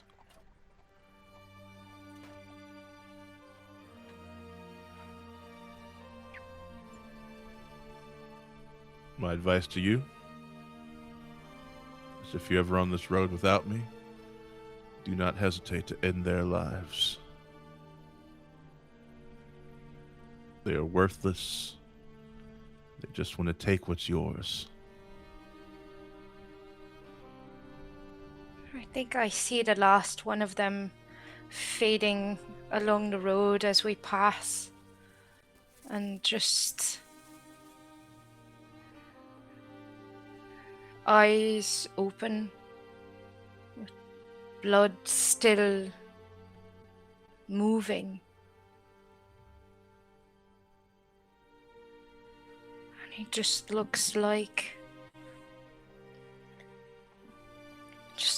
another person. It doesn't even look like he's that much older than me. Probably about 17. You see that their hand is reached out towards another one of the thieves who's also reaching towards them. It looks like they died before they could like touch hands. The other person looks much older, like a father and a son.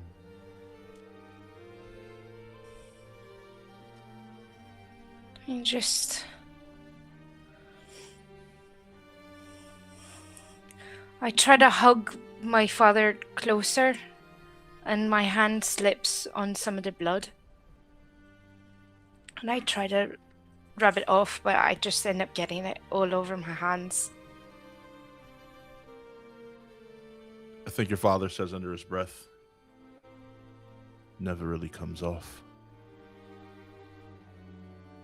As he spurs Sable forward and doesn't say another word. And as you remember that, as you were choking this woman in front of you, what was your next action going to be as we go back into the battle?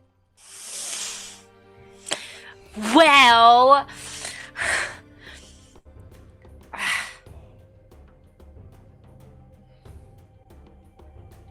And I'll use my second action to talk to her. And just say...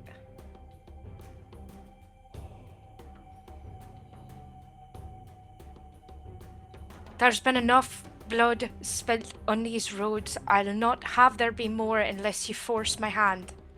But I'll not let you harm my friends, nor take my property. She spits at the ground at your feet and says, "Oh, little rich boy feeling charitable. You'll let us go? Back to nothing? Have at thee." As she struggles.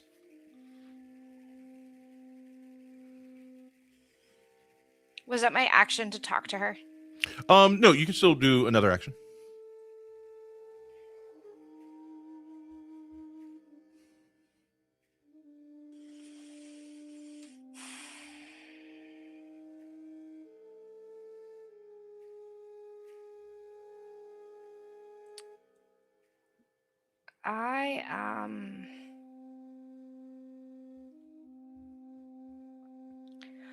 I am just going to I'm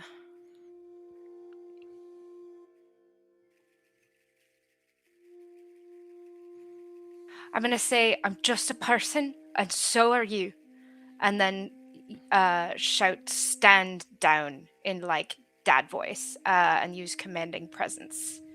She's got to make a will save of 12.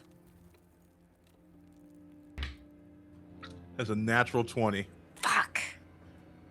She stands resolute. She feels like, the thing on her. She's like, "You're going to have to kill me, little rich boy." That's the end of my turn. And it goes to her. And you see she begins to spark more lightning.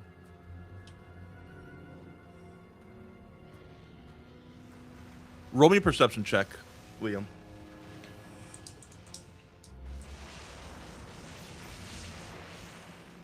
That is a natural 20. Natural 20. She looks to Ray like, "Come on." And Ray looks to her and so I gotta see what all their health is at right now. They're all looking pretty rough.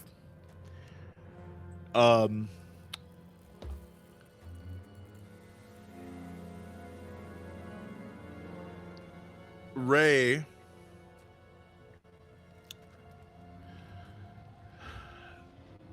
who is fighting Suvi at the moment, is about to start like going in on you again, Suvi, but then stops and looks at all of you.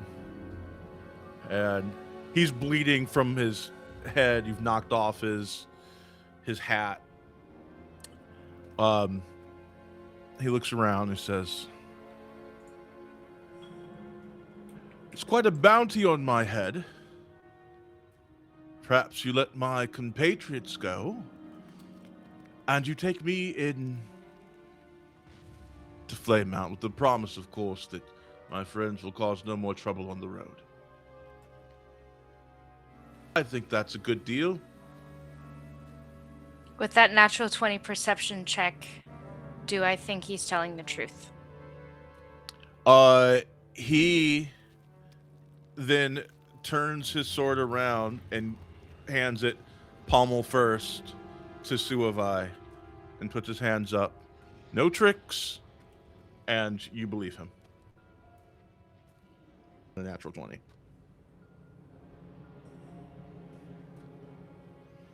Tell your compatriots to lay down their arms. And I'll... Nick, Vix, you heard the packs. Lay down your arms. And they do so.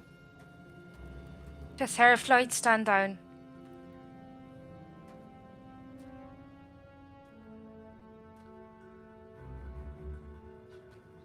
Shuvoi, bind his hands. Already on it. I'm but a humble prisoner in your service, dear Suavai, was it? Wonderful name. Where are you from? I don't want to talk to you. I don't know you. Well, we'll be traveling the road together for a bit, at least we get to flame out. I There's no don't need- think we're going to be traveling together. I think you're going to be in the wagon with Zaked. I'm going to be on a cozy. You can talk to Zaked, not me. As you wish, but I will say you are a tree I would love to climb someday. I am engaged. I need you to shut the fuck up. And then I also tie something around his mouth. He goes, which translates to, your partner could join if he'd like. Fuck up, bro. Oh my gosh. Liam, never be like that.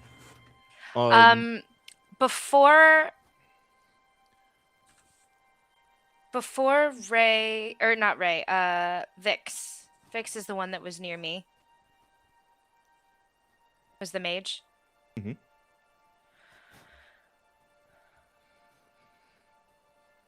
I just say, hey.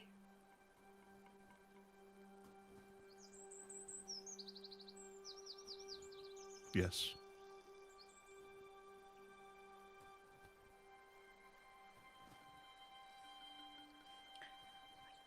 Not entirely certain there's anything I can say that you'll believe coming from a fancy rich boy mouth, as you so called it.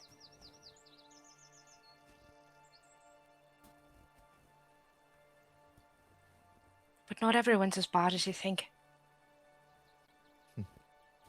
And I flip her a gold.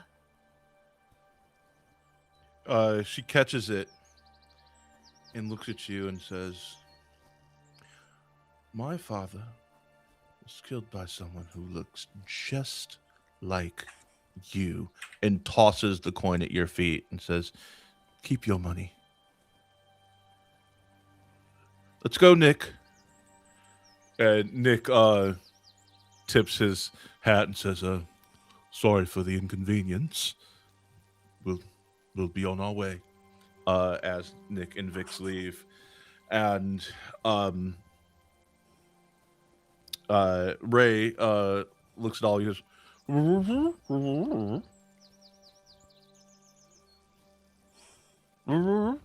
I scuff dirt over the gold and I walk back.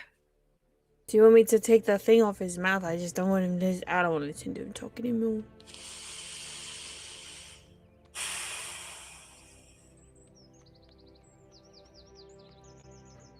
Saked, you're the one who's going to be sitting next to him. What do you want?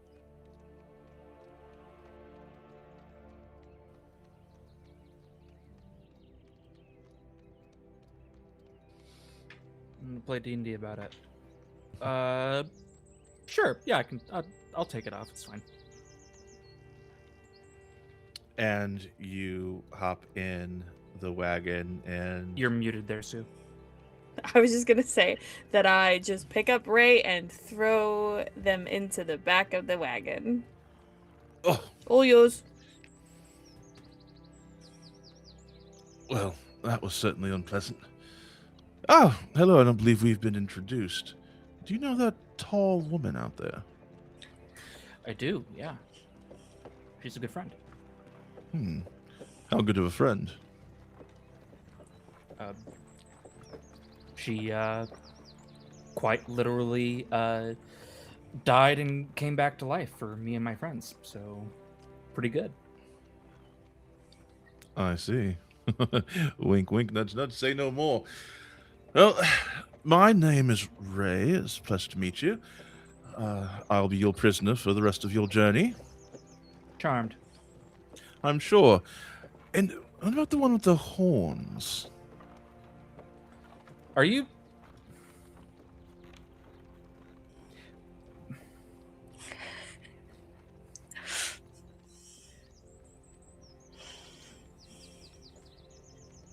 I'm just trying to wrap my head around... Yes, of course, yes. What your angle is with any of this. Oh, well, I was attempting to rob you for food and coin. Yeah, that part made sense to me. Apparently, I misjudged your abilities as warriors, and so to ensure that my kin see another day, I decided to turn myself in, and now I am off to go to prison and undoubtedly be tortured. Right. And on the way, you're going to try and seduce the Paxes that are arresting you? Is that... Am I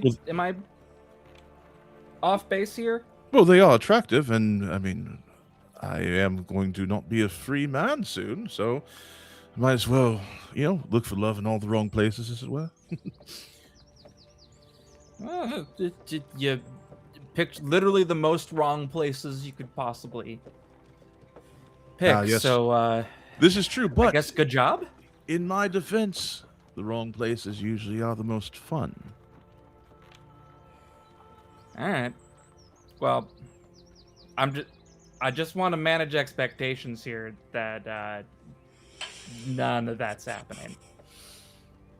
Really, it's a waste of good forearms, I would say. Okay. Surely you've noticed that your forearms are quite well defined. Ray, yeah. Is it... Ah, yes. Liam looks over his shoulder as he's driving the wagon. That girl. She said her father was killed on this road. Yes, that is true. Our father was killed on this road. That's my sister, of course. Do you mind my asking when? About 10 years ago, I'd say. We were wee lads at the time. Anybody who wants to make a perception check about it would probably see Liam wince at that answer. Not one. I was not paying attention. 5, also not paying attention. Because Oh, you're please, being I dropped all my dice. You're being seduced by a sexy fox thief. Well, not all, but a couple. Okay. Nope, nothing. I don't know nothing. 1 second, please. So, what's it like having all that privilege, by the way? It's not all it's cracked up to be. Oh, yes, I'm sure life is quite hard for you. Have you ever been to Flame Mount? Aye. What about you, Zuckhead? First time. Beautiful place. It's a kingdom built on and around a mountain. Not all of it's beautiful. Ah, so you've been to the Barrens, I see. That's where we came out. I surmised as much. Yeah, life can be difficult for some. Some might say needlessly so. Indeed. That's why we steal from rich blokes like yourself. Is that how you earned the not inconsiderable bounty on your head? If you're asking me, I think they lowballed it.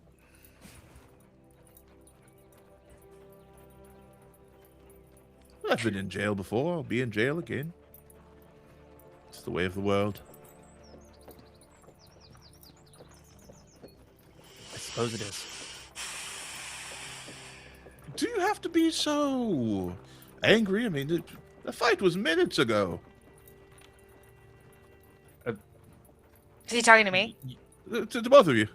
You both seem just very dour. You only have but one life. You should enjoy it while you can. Buddy, you are misjudging me real bad if you think this is me angry. No, I don't say angry. You just seem a bit dour. Well, perhaps binding a man and taking him in for a bounty on his head isn't exactly what we had planned for our afternoon. Oh, it could be worse. You could have killed me.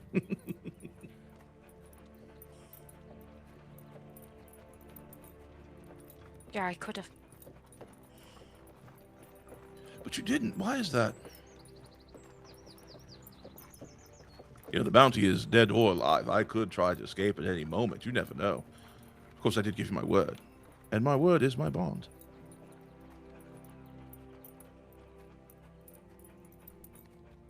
But you don't know that, so again I ask, why didn't you kill me?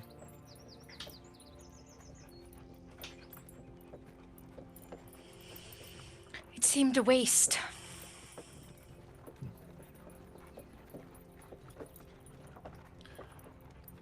But seriously, the one with the horns outside. She could cook you for dinner faster than you could get a hand on her. I think that might be why I like her. The tall one is betrothed, and if they aren't open, I never would want to intrude, of course. But the horned one, beautiful, intelligent. You can see it in the eyes. I mean, I don't want to put words in her mouth, but I'll be honest, I don't see it. Really? That's a shame. I'd love to show her a sunrise. The sun's beautiful on the Scalestone River when you're looking out from the Barrens. We don't have much. They can't take away the natural beauty of the world. Yeah. Why do you stay? You'd be surprised. Why do I stay? It's my Well, home. But you live in such want that you have to lay extremely obvious traps to fight people every day just to gather a few scraps enough to live to see the next morning. Why stay? That's my lot in life, I suppose. I do what I must to survive. There are not many places in this world for lowborns such as myself to thrive. But I do have fun. And I am free. Perhaps not here. But I am free here and here. And I will do my time dutifully. But then I will get out again one day and live to rob again. And if I'm very lucky, I can rob the heart of one as beautiful as that woman out there. Alright, you're gonna have to lay off hitting on my friend, or I'm gonna have him. I bite haven't your even had a muzzle chance again. to hit on her. You won't introduce me. You're practically drooling, man. I am a fox. Liam just sort of shrugs and turns himself back to the road. Do you have any? Done talking. Well, I understand if you're done talking, but if you have an apple, I am a bit peckish. Got some strawberries. Ooh, I love strawberries. Here you go. Oh, this is from that lovely woman that sells on the road. Yes, wonderful her? young lady. Yes, I love her. She is wonderful. Wonderful family. Wonderful garden. Takes a bite. Oh, just in season. And you continue on the road. You may move 3 more spaces, Liam. Which is down and to the left still, yeah? Down and to the left is correct.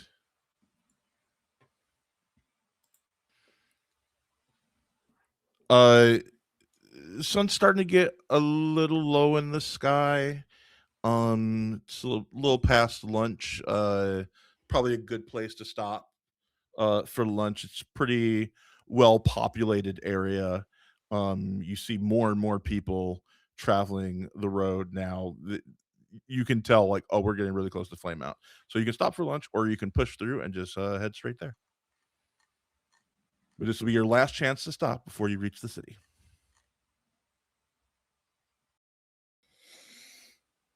So there's not like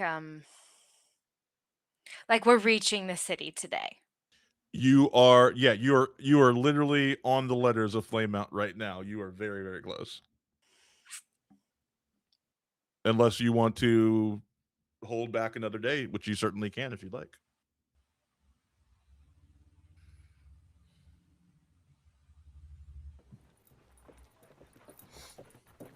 What's the call, Captain? Yeah. What you think?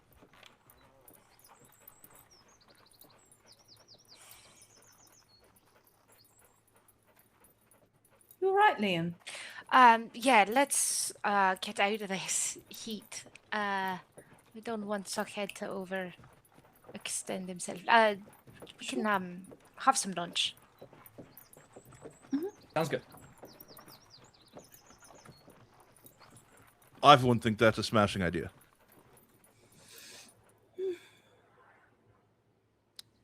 There's a lovely tree right there that you could tie me to make sure that I do not get away.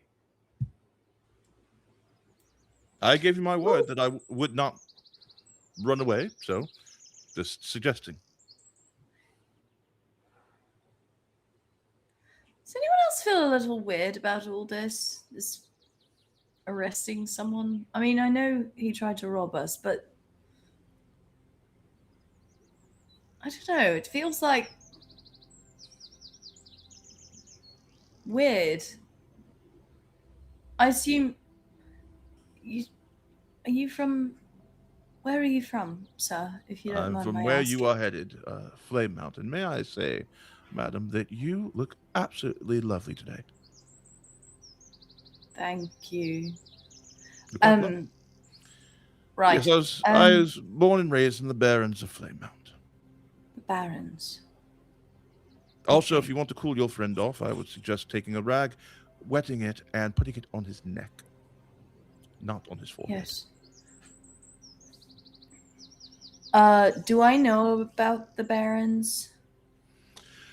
You're well read enough where I think yes, absolutely. Yeah. Hey, what up, So I think I'm worldwide? like, so you probably haven't had much choice in your lot in life, have you?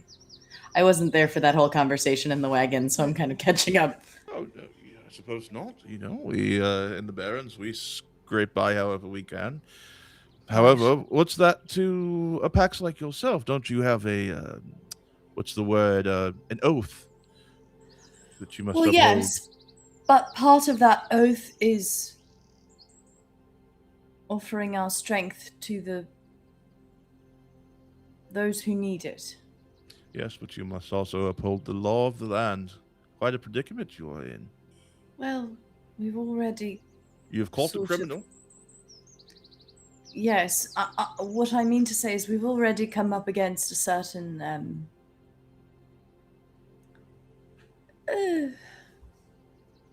some things that the crown. Why am I telling you this? I don't know you. I just no, don't but it know. feels like we know each other, doesn't it? It's like perhaps we Does met it? Perhaps we met in a dream. Oh, buddy, is that the best you've got? I'm gonna come up behind Twyla.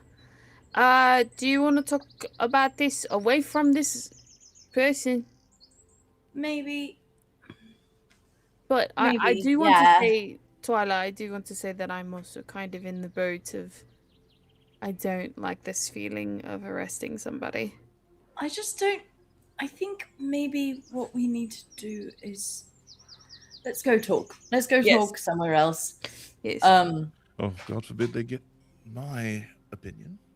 Huddle up. Have a good conversation. Thank you.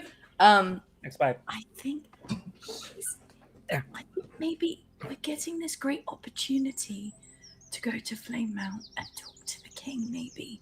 And I think it might be a good idea if we talk to him about the situation in the Barrens and, like, maybe they need some help, some sort of, public aid or something. I don't know. Barrens has been the Barrens for, I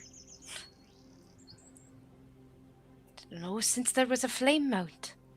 I know, but if somebody wanted to do something about it, they had the means. They haven't. There's haves and there's have-nots. And people who have are so afraid of ever becoming as powerless as the have-nots that they'll just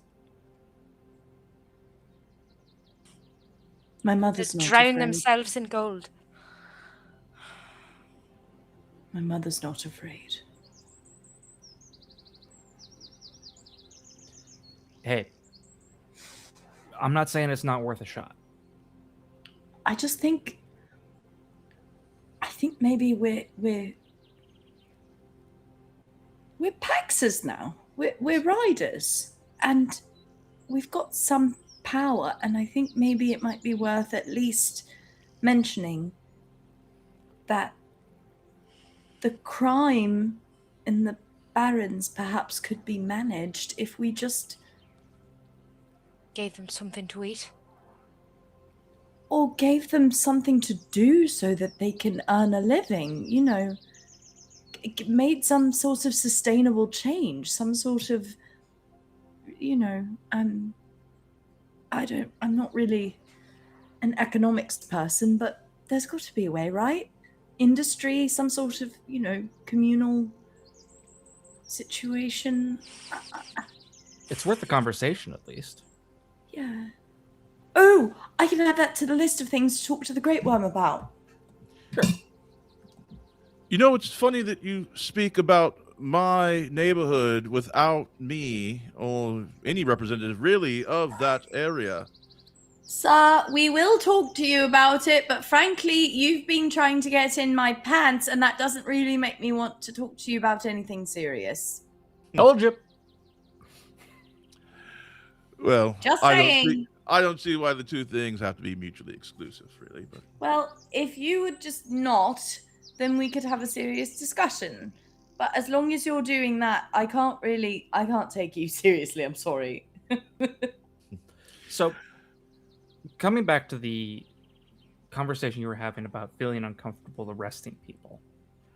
I mean, I feel like that's kind of falls under our job description. Yeah. I guess it does. And maybe... And, like... Obviously... Honestly. It's up to us to use our, discretion as to, who's considered a threat to the innocent Do you people have of the Aberreen. authority to make a wanted poster and post it all around? Something tells me that was somebody quite a bit higher up of the food chain than you and me. Well, they definitely have enough money to put up that kind of a bounty, which, says something. I can put up as many posters as I want. I can't give anybody 100 gold. I just think with the kind of power that we've got and the status that we've got, it feels... That didn't feel like a fair fight. I'm glad that the fight ended early because it didn't feel fair. And if it's not a fair fight, then why would we be the ones to be a part of his punishment justice, whatever you want to call it. It I wasn't don't know. a fight that we picked, Twyla. I know, but it's They not one they started it. picked either. But they picked it kinda because did. they're desperate. I understand that. But I also know the oath that I swore.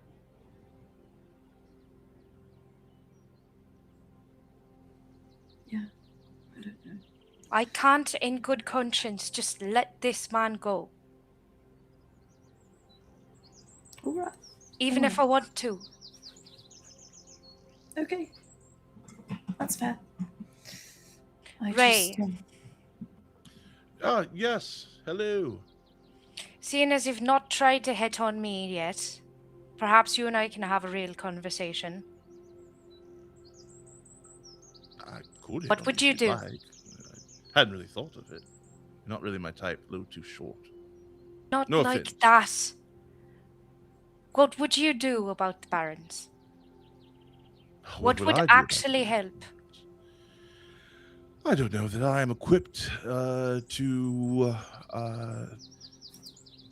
answer that without getting myself in potentially further trouble. We're already hauling you in for a bounty on your head. How much more trouble can you get in? It's not my Well- job to report your words. It's my job to bring you in because your face was on a tree. Very well. Kill the king. Topple the kingdom. Revolution. But if you are not willing to do that, which you, despite the power that you believe that you wield, if you are not able to do that, then perhaps the best thing for you all is to continue doing exactly what you're doing and turn me in. It is the way of the world, unfortunately. I didn't ask about turning you in. I asked about what would help the Barons. And I told you, revolution.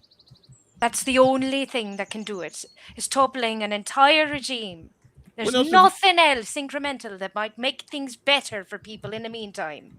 Let me ask you this, Liam. I'm sorry, Pax. I'll give you your due deference. Whenever have you heard of something incremental actually helping the have-nots? I've had many people come to the Barons and attempt many things in order to try and do better. But it is a band-aid on a gaping wound. A bandage, I should say. Band-aids aren't a thing in this time period in High Fantasy era.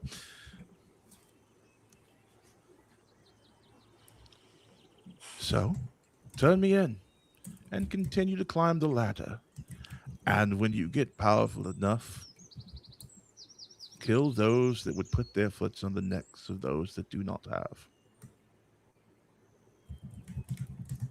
And to you, dear lady, forgive my forwardness earlier, but the things you just said, he looks to Twyla, that is why I think you're beautiful. Now, you should finish up your lunch and get to the flame mount and turn me in and get your reward. It will look great on your winding. We've not had any lunch yet. Well, then And I perhaps pull you should him get off the started. wagon and I start tying him to a tree. If I could get some of those nuts and fruit, that would be lovely. I'm assuming you do treat your prisoners with decency and honor. Yeah, I have a ration. Be nice if you were a bit kinder in your speech, but I suppose literal beggars, as myself, cannot be choosers. But nothing but polite to you, but yeah, it's fine. No big deal.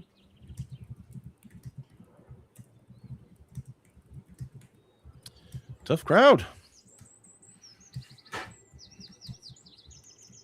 For a bunch of heroes, you sure do not seem to enjoy yourselves. The ones that do are doing it wrong. I understand that the burdens on you are difficult, but it doesn't mean that you have to sit there and mope all the time. For the time that we are spending together, we can have perfectly lovely conversation.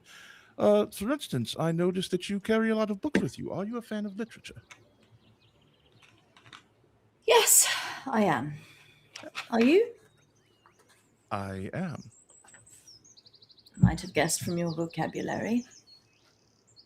Yes, thank you. Very erudite, I'm sure.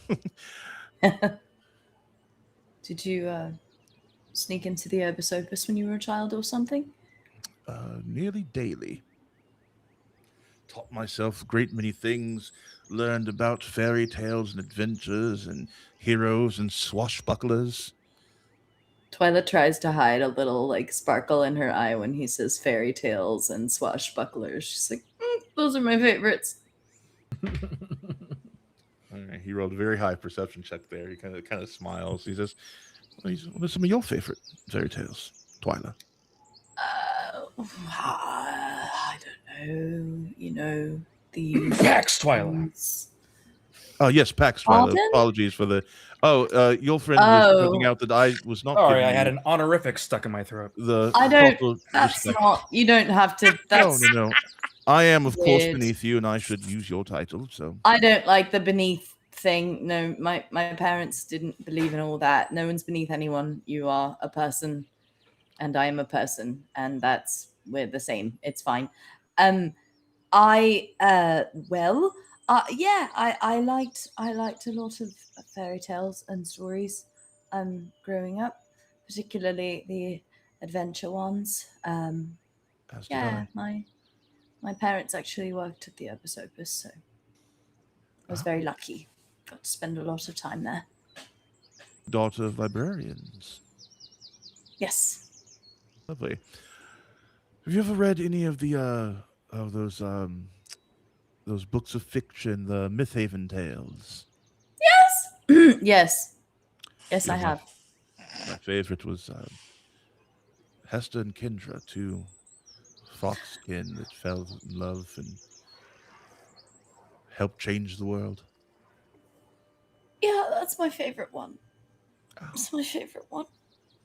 That is quite the coincidence. Yep. You haven't touched your food. I understand that we do not have much longer to be here. I really would not want to get in the way of sustenance, of course. So Yes. Perhaps you ought to talk less. understood. I will be silent and not engage. The Van Chronicles were better.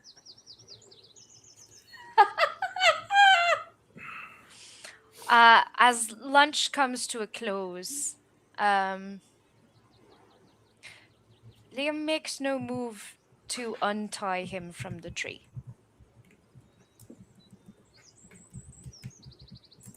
And puts his pack back on the wagon. And looks at the others and says, you know, I'm not entirely certain it's in our best interest to travel with such company. I feel like he'd slow us down on our way to the capital. Perhaps it might be best to leave him here and send someone to fetch him. And as he says it, Liam takes out a dagger and he throws it at the tree above Ren. Where he's sitting down and he's tied. But if he worked his way for a few hours, he could shimmy the rope up the tree. He could probably grab it with his mouth.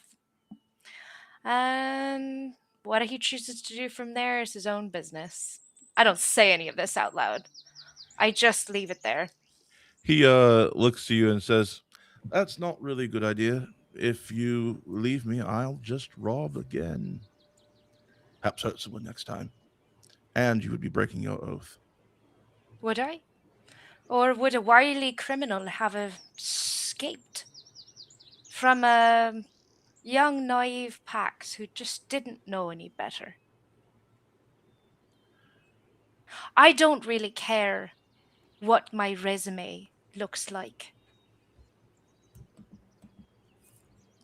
I'm not talking about your resume, Liam. I'm talking about your oath to king and country.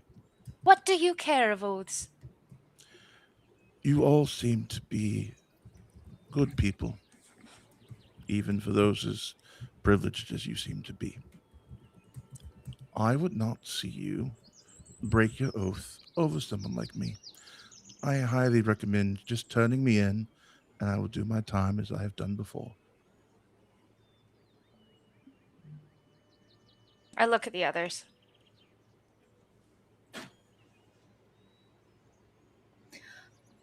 Well, who's to say we found you at all?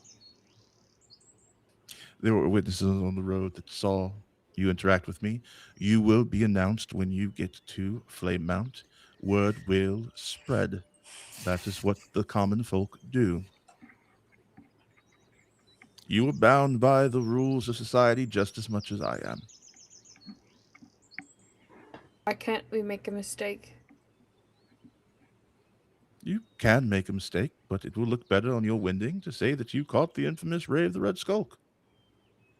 And if we don't care about that for everything else that we have on our Well, then you resume? can lead me tied to this tree to escape, and I will go on about my day.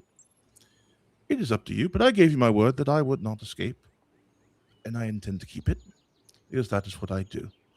Though I will say I am happy that you're actually talking to me now.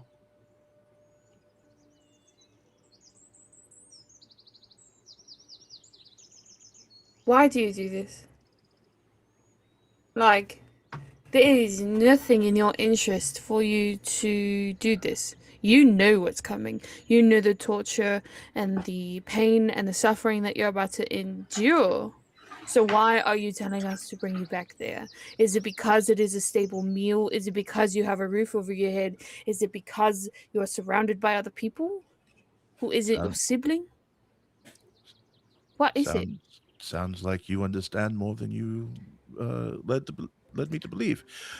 Look, I go to prison. You let my siblings go free. I will do my time. I will eat well while in prison. They have given you their word that they will not rob as long as I am not there. You've made the road safer. If you want to leave me, that is fine. Leave me. I am just telling you that it would not look good on your winding to break oaths so quickly. You're not even bannerets yet.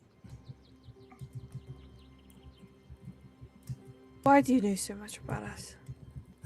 As I said earlier, I love to read. Why Dragon Rider specifically? Or is it just because you have spent years in a library? I live in Flame Mount. I see dragon riders all the time. Riders that fly above, riders that come to where I live to have fun at the brothels. I've met many a dragon rider.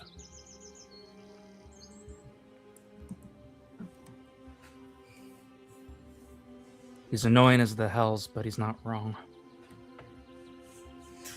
Did you really pick a fight you thought you could win? You really didn't see our insignia?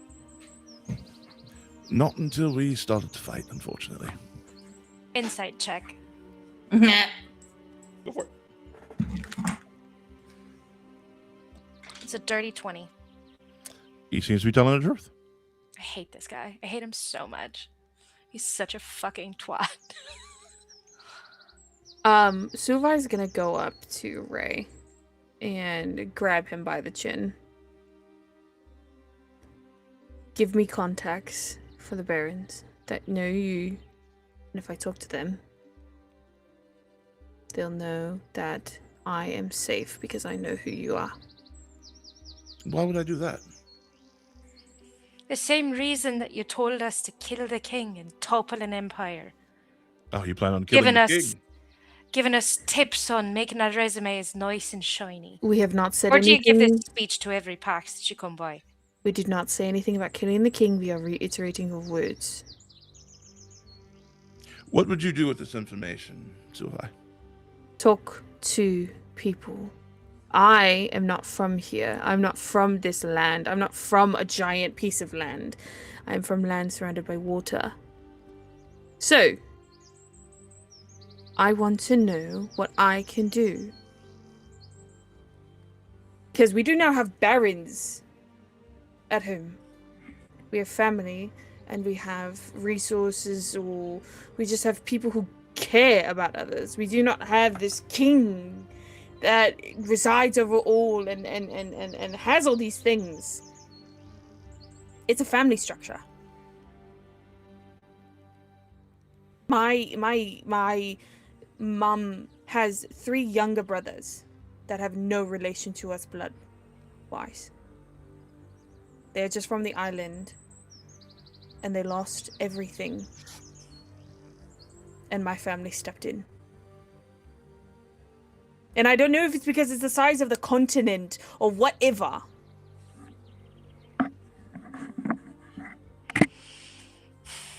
But I want to be more understanding of what it is that this continent is. And what it provides and what it dangles in front of the faces of beggars and pleaders and hungry and poor.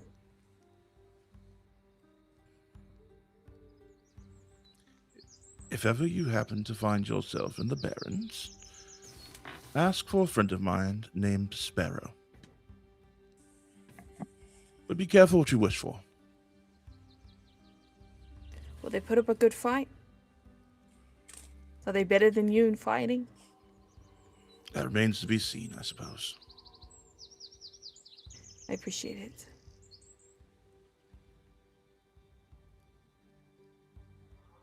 And no, it's not an open relationship between me and my betrothed. Understood. So, are we going? Are you going? Am I staying? What's exactly is happening here? Get in the wagon. I am still tied to. I untie Ray, because I'm still over there, and lead him into the back of the wagon. I'll transfer over into the shotgun of the wagon, sit next to Liam.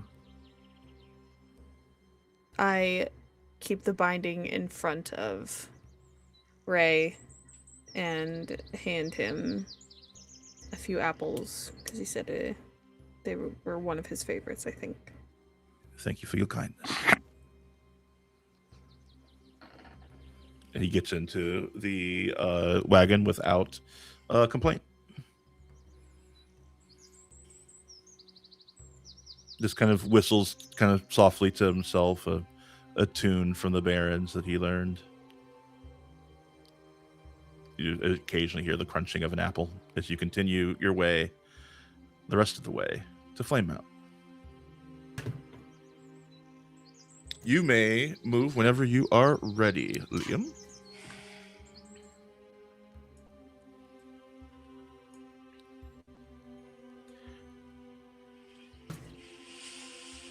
And as you approach, you see in the distance, built on top of and into this mountain, Flamemount, this vast city kingdom, the capital of Averine. As you approach the outer walls of the kingdom, you see these huge Averinian banners hanging from the wall in each direction. Dozens of wagons are entering in and out of the kingdom. You see humans and elves and halflings and beastkin loading and unloading all sorts of silks and spices and produce and meat. You haven't seen this many people in over a week, like since you left for the Soulspire, like what 10, 12 days ago. It's a bit overwhelming, to be honest, to be in the presence of such a populace after being on your own for so long. In the sky, you see dragons sailing in overhead, landing higher up on the mountain, somewhere in Valley Gardens or the High Spire. As this is segmented as you go up the mountain. Right now, where you're entering, you are in what is called the Barrens. So this is a much more like cleaned up portion of the Barrens. as it leads to the main train terminal that spirals up the mountain to take you in. Your dragons communicate with you from overhead, letting you know that the entrance for dragons is at Valley Gardens, so that they don't disturb the people of the Barrens. So they can meet you there or meet you up in Highspire, wherever you get off of the train. As you look around, everything looks nice, but just under the surface, you kind of begin to see the things that Ray talks about. You can kind of see the poverty that's just barely hidden. As you cross over bridges and look down below, you can see where like the beggars are and the pickpockets and that aren't allowed up on the main thoroughfare. You see the Ivory Guard kind of standing watch over like any access points that kind of lead up to the main thoroughfare in this section, so that they don't bug the dignitaries that are coming in.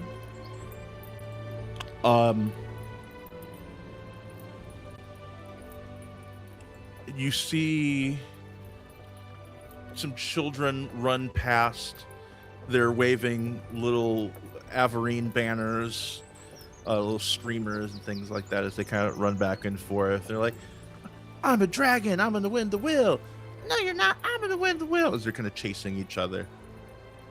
And as you're seeing all of this, Ray, who has been quiet for the last couple hours, sits up a little bit in the back, and just barely above a whisper to you, Liam,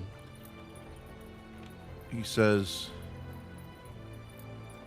the thing my siblings do not know is that the day our father was killed on the road, the person that killed him had a young one with him. To be about your age now.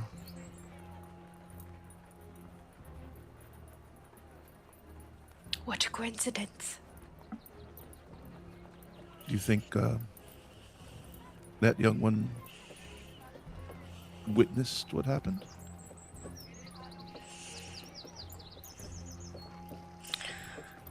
I don't see how they could avoid it. If they were there, wouldn't matter if they had their eyes squeezed shut, as tight as they can go.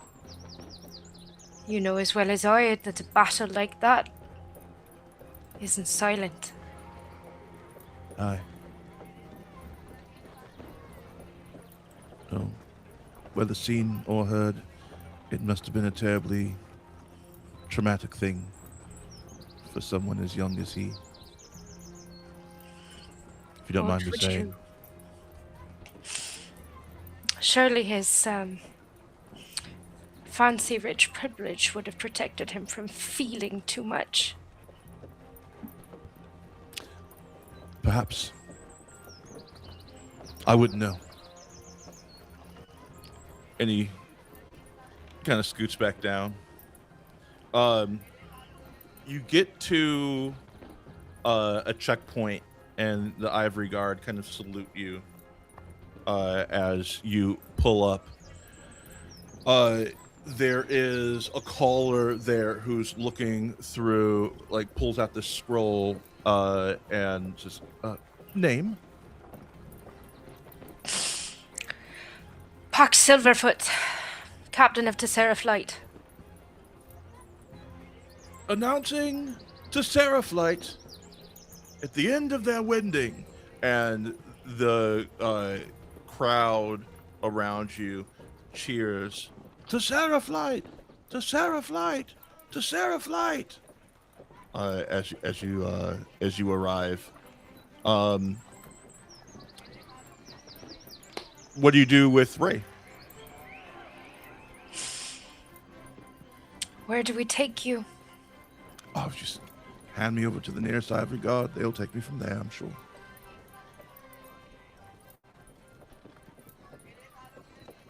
I think at that point, Sue nods to Liam and goes and finds someone from the Ivory Guard.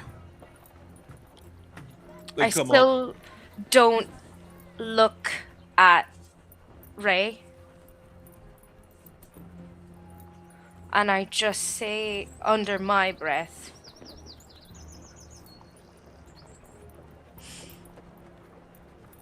no amount of privilege makes that any less horrific. And if I were like my father, then you and your siblings would be dead in the middle of the road. And I look back at him and I make eye contact. He kind of gives you that roguish smile. And if I could tip my hat to you, I would. Well met, Paxus. You all done yourself proud and upheld your oaths today. Well met. If you say so. Take care. Have a nice imprisonment. As we leave him, I would like to, this might be totally useless, I would like to sleight of hand my one remaining vial of pitch into his pocket. See if he notices. Just in case. Give me a sleight of hand check. Okay. That would be finesse or stealth? Finesse. He rolled a natural 1 on perception, so he has no idea that you're doing this, but you gotta make sure that the rest of the Ivory Guard do not see this. It's an 11? No, it's not. It's a 19. Oh, thank you.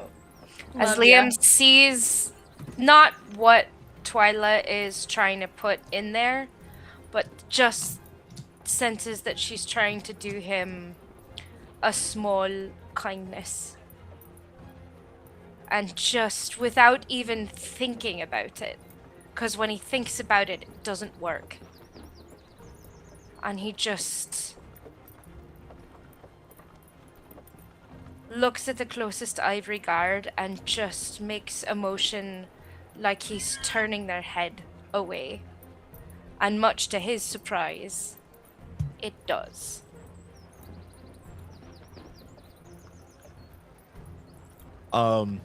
And they take Ray off. You see him pushing him.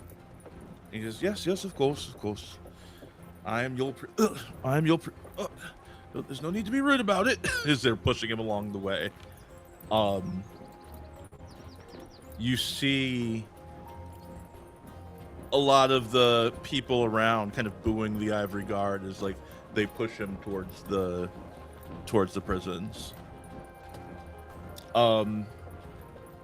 Now, the calls over an attendant, a young boy of about 15. We'll say his name is Julian, who is to escort you to the train and up to Valley Gardens, which is where all of the contingents from other kingdoms have come.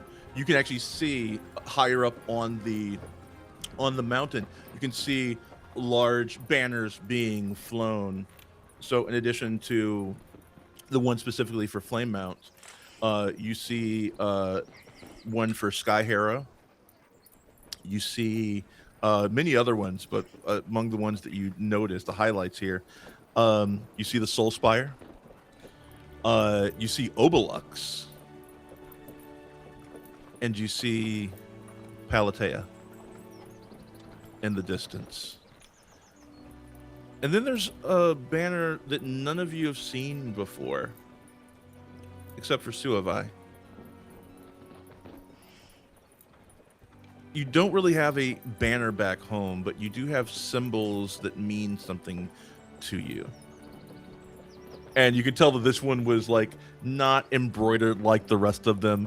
This was just like painted. on, and it is the symbol of the new Anga. They're just a short train ride away.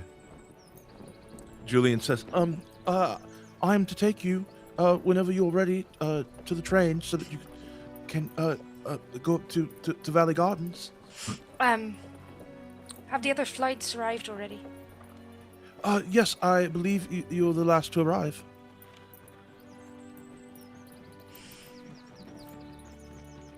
Shall we? I took one yesterday. They were amazing. Yep, I've never been on a train before. Oh, you must try it, sir. It's wonderful. We've quite a bit of... we'll need to see this wood taken to our quarters. Oh, we'll make sure that your entire wagon is taken, and you see 2 ivory guards say, of course, on my honor. We'll have these brought to your quarters. As they take the Cosneys, who are a little like sus at first until one of the ivory guards pulls out a handful of like little Cosney treats, and they start lapping them up, and they're very happy to go with them now that they're getting treats and scritches. Cosneys are an easy sell. They're not very discerning about people. They're like, you got treats? Bet. As Julian leads you to the Grand Terminal. As you're going to the Grand Terminal, you see tons of people around. Suvat, you even see a couple of people from Nuanga that are like kind of like milling about. Like, no one that you know directly. Maybe they're from one of the other islands, but it's so weird seeing your people here intermingling. You see a bunch of kids. You're like, oh wow, you're so tall, and they're like, oh yeah, thank you, yeah. And they're like, like playing, a couple adults are like meeting the kids, and all the kids are like, pointing at all their tattoos and whatnot. They're seemingly being treated quite nicely here. You also see the other thing I think you find really interesting being in Flameout is just how many people are bonded to animals of various types. So you see a lot of people walking around with their like bonded animal types with them. As you get on the train, Zach, this train is amazing. It is huge. It is this massive machine of steel and steam. It is completely mechanical. Does not run on any sort of magic. It is just a complete feat of technological marvel, as Arcanotech is outlawed and forbidden in Averine. You do see quite a few orcish people here in the Barrens that look pretty worse for wear, and you notice that each of them have to wear these like bands on their arms with it that has a T on it. Do I know what that's about? Give me a lore check. Not great. Lore is going to be a 9. 9. You are 1 short. You're not quite sure what it means. You know it has something to do with one of the accords that were made after one of the wars between Obelux and Averine. I figured it had something to do with that, yeah. But this is not something that your parents like to talk about a lot. Right. So my Obeluxian cultural knowledge is a bit scant. Yeah, it's like they raised you like super Averine coded. Yeah. So like if you were like hanging out with a bunch of like assimilationist as fuck. Yeah. Oh yeah. Yeah. They'd be like, that was you don't my speak family. the language, yeah. As you're on the train, Liam, you sit on the train, and you remember sitting on this train with your father, going up the mountain, and you see your father kind of like looking out over Flame Mount as you go around the mountain, and you can see as you're looking down on all of the barrens how beautiful it looks from a distance, as opposed to how dirty and scary it felt being up close and personal with it. Your father has his arm around you, and he's just kind of rubbing your shoulders slightly as he kind of like looks out the window, almost wistful.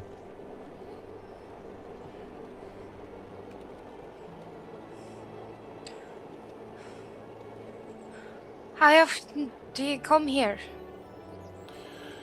I haven't come here for a long time, Liam. How come? Because It's so I've not been- pretty. It is very pretty, but we have not been called here very often. We're only allowed to come when we're cold. We don't have quite the means to come whenever we want. We have responsibilities back home. I'm working on changing that for us. In fact, that is why we are here. I'm hoping to stay permanently in Palatea. I hear that Castellan is looking to retire and just go off with Cartwright and do whatever it is that they want to do with the rest of their lives. So there's an opening for the steward of the Palatea Keep. So we wouldn't have to move anymore. You wouldn't have to move anymore. And I could stay with Twyla and Zuckhead. You could stay with Twyla and Zuckhead. Well, you should do that. That is the hope. Who says if you can do it or not? Well, I have a couple friends on the Curia Regis. The Curia The Curia Regis. It is the King's Council. Why don't they just call it that? I do not know. I'm sorry if I scared you back there on the road. Sometimes I forget your age, and I've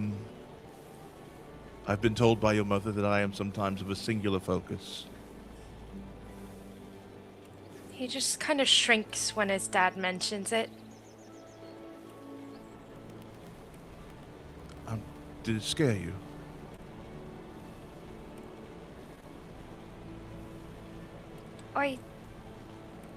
What? Yes. For that, I am truly sorry. Why? Believe me when I tell you that they would have done the same to us if we'd given them the chance. I don't like that. Neither do I. How do you know? How do you know if someone's good or bad? If they're gonna do that or not? Well, It for all me, happened so fast. yes. For me, I could tell they were up to no good by the clothes that they were wearing. You could see how they hung off of them, that they hadn't eaten in a while. They clearly were wanting to score their next meal and take our money. Doesn't that just make them hungry? Not bad. Unfortunately, when it comes to protecting my family, it makes no difference to me.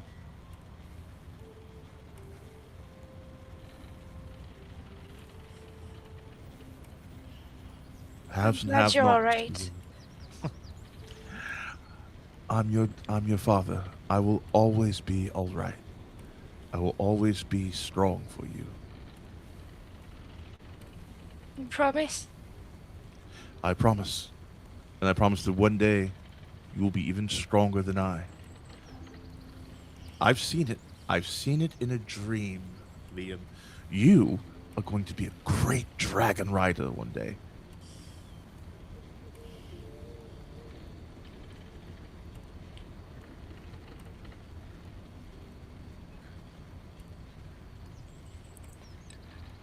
He doesn't know what to say.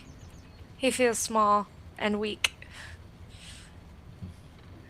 He just gives you a hug, and he's like, yes, one day, a great rider. As you sit there on the... Yeah. Oh, just one little... He Please. looks out the window because he doesn't know what to say. And he sees like a full-size dragon fly across the sky and for a moment block out the sun. And he just feels so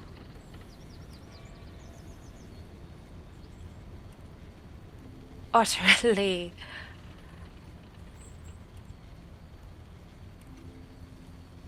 small.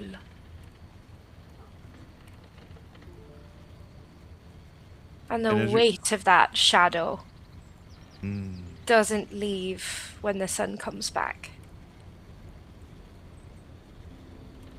And as you sit there, remember that moment, you realize that you're sitting in the same seat that your dad sat in all those years ago as you're staring out the window. Who do you think's sitting next to you at this moment?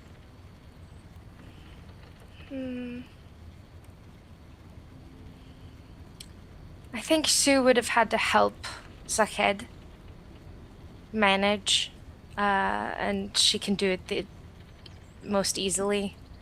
So Twyla. Twyla, you notice that Liam's just kind of staring out of the window, just staring off into space. Copper for your thoughts.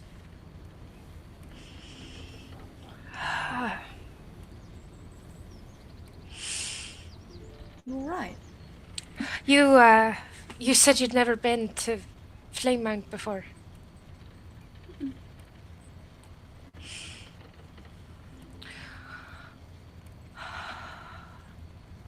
I have. I came with my da when he was seeking the approval of the council to formally become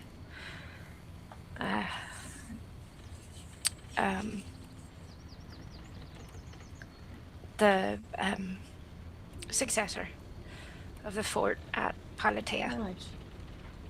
And Quinn was just born, and my ma had to stay home with them and the chicken cows, and so it was my first trip with him. It's just us and Sable.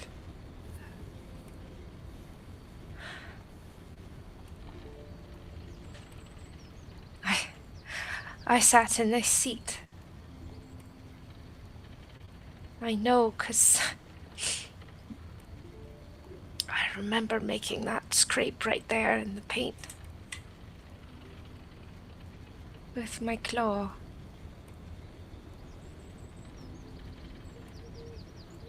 It was in this seat that he told me that I was going to be better and stronger than him. That I was going to be the rider that would bring my family up in the world. I think it might be the last time I remember him saying he believed in me. In what I could become. Instead of just being afraid that I wasn't gonna.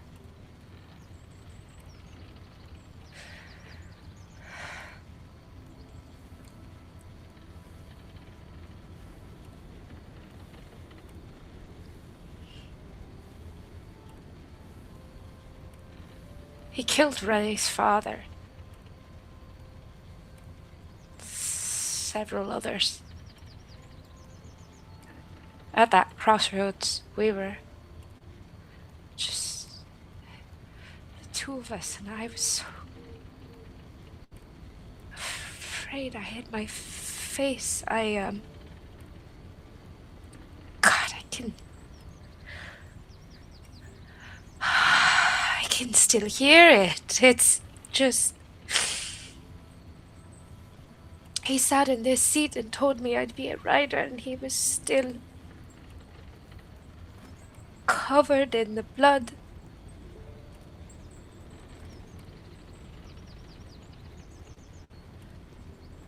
Ray made me so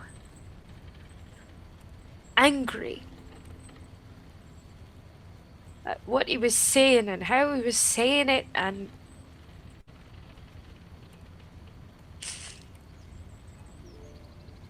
I don't think I would have been so angry if he weren't right.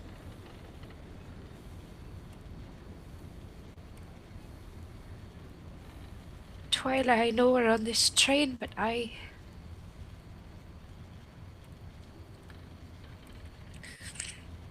can't stop where we're going any more than I can stop this train, but I'm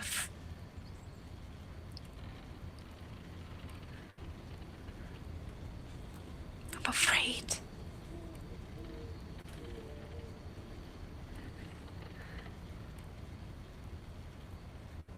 I'm afraid of where we're going. I feel just as small right now looking out this window as I did when I was just a wee kid.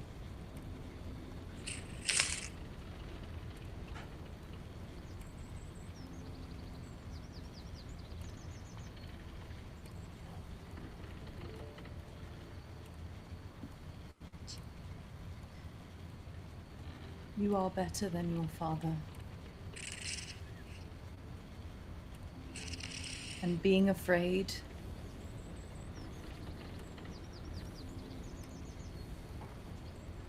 my father always used to say, I don't think I really knew what he meant until this Wending, but he always used to say, the more you know, the more you realize you don't know anything. My father said that your father was an idiot. Sounds about right.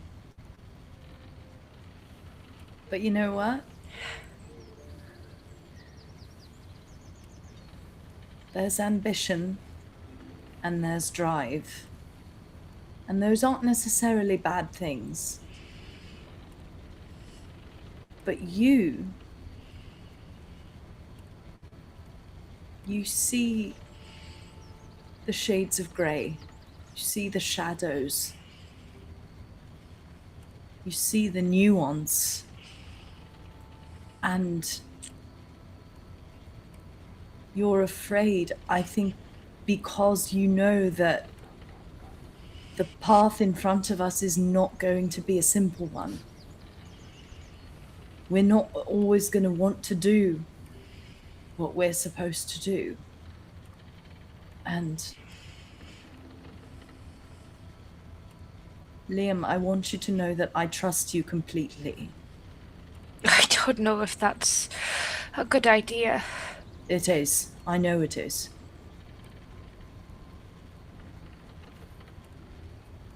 Because despite what your father is and what he tried to teach you,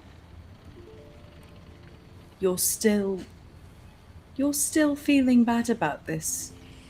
We didn't kill anyone. We didn't ruin anyone's life. We tried to let him go. He told us to turn him in. And you're still this broken up over it. I would have killed him. If it was him or you, I would have killed him. Of course, but you knew that that wasn't the case. And that's one of the most important things. To know what fights are worth fighting and what fights are not. You stopped us from getting into that even further. I didn't feel it was fair, but didn't occur to me that they were from the Barons.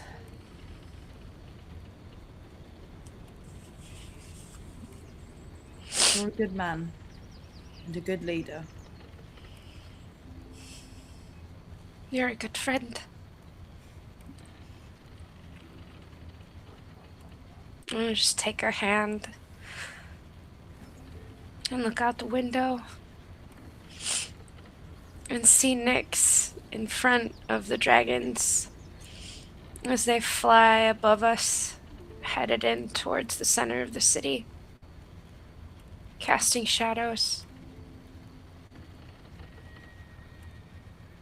It's beautiful here. You feel the lurch of the train as it comes to a halt.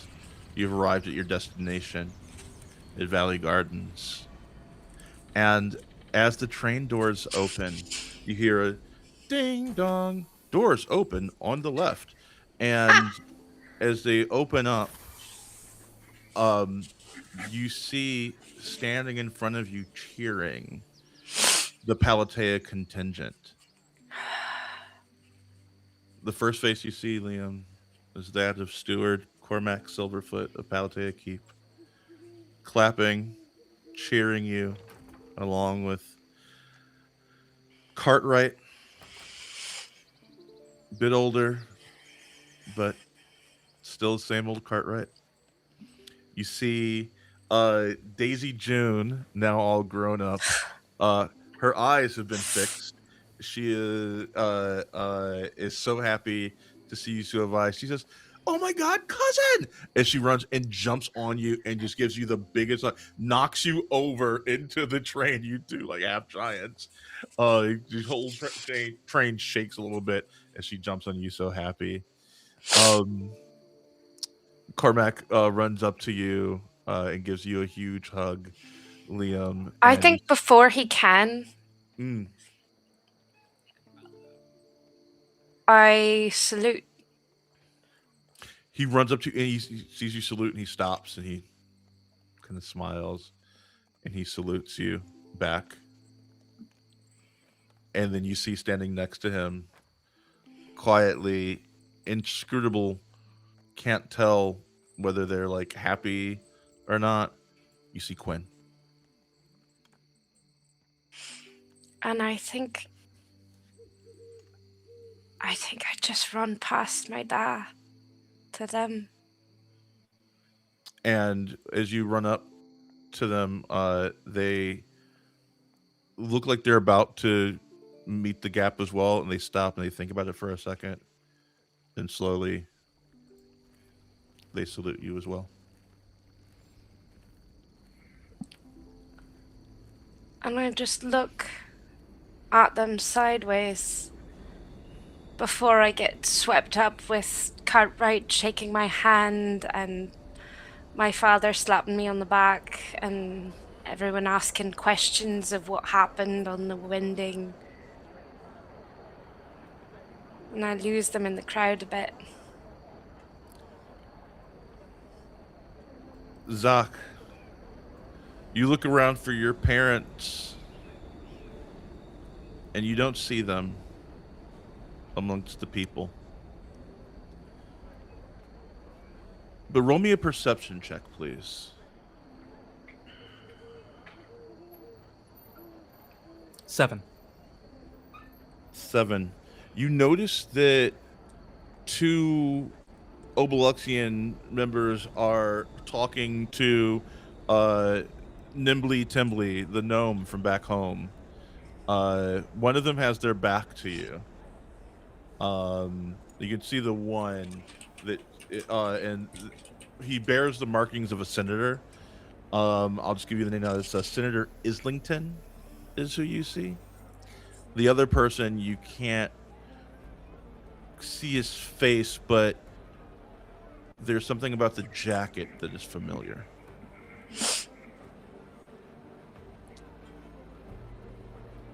Twyla, you see step through the crowd your father and Griggy They're both holding big bouquets of flowers for you.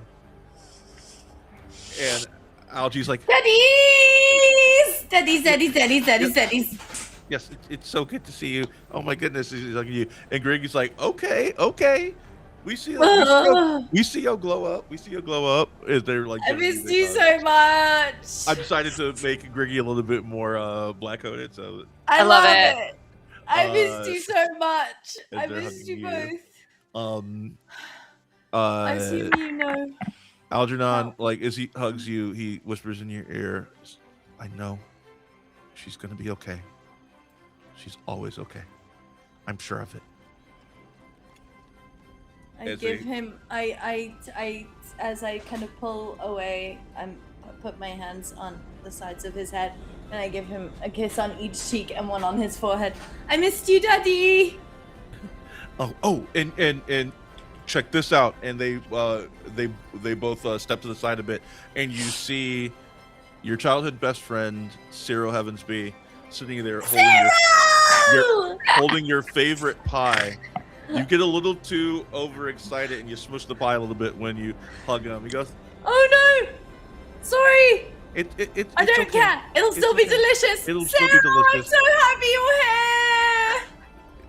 It's so good to see. I missed you so much. Thank you for coming. I missed you so much. I love you. I'm so happy you're here." And Suavai, you see the Palatea contingent here.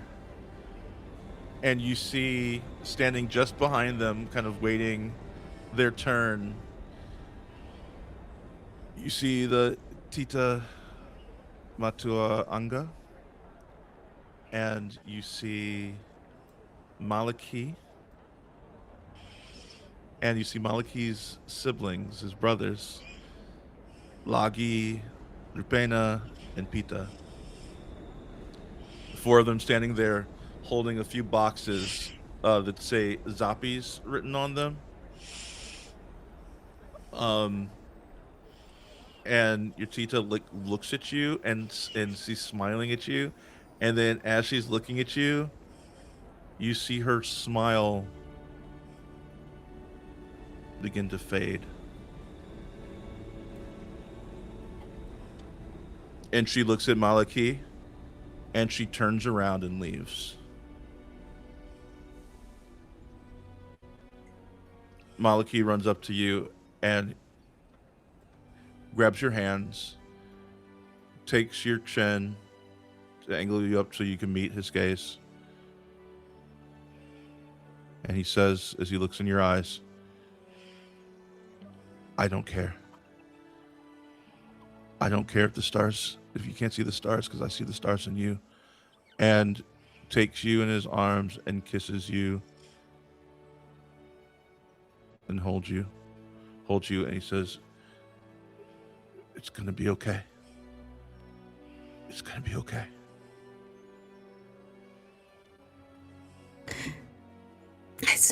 It's not. You don't need to touch me.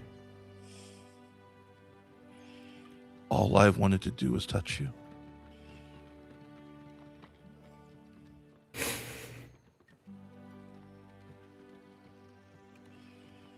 I'm sorry. Don't be sorry. Hey. Sue, we'll be each other's star, okay? I dance to you every night. And I dance to you every night, even though I can't see you. I love you so much. I love you too. I brought you every flavor of Zappies we've created so far. Okay. Okay? Does everyone know? We saw it in the stars. I'm sorry you had to see that. My love. I knew you'd be okay. I'm standing before you, but I don't think I can for much longer. Baby, I'm with you to the end.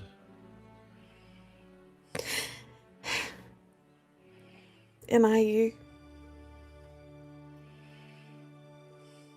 You know that stuff we did in our dreams? You think we could do like for real? Or do I mean, if you want to wait, I totally get it.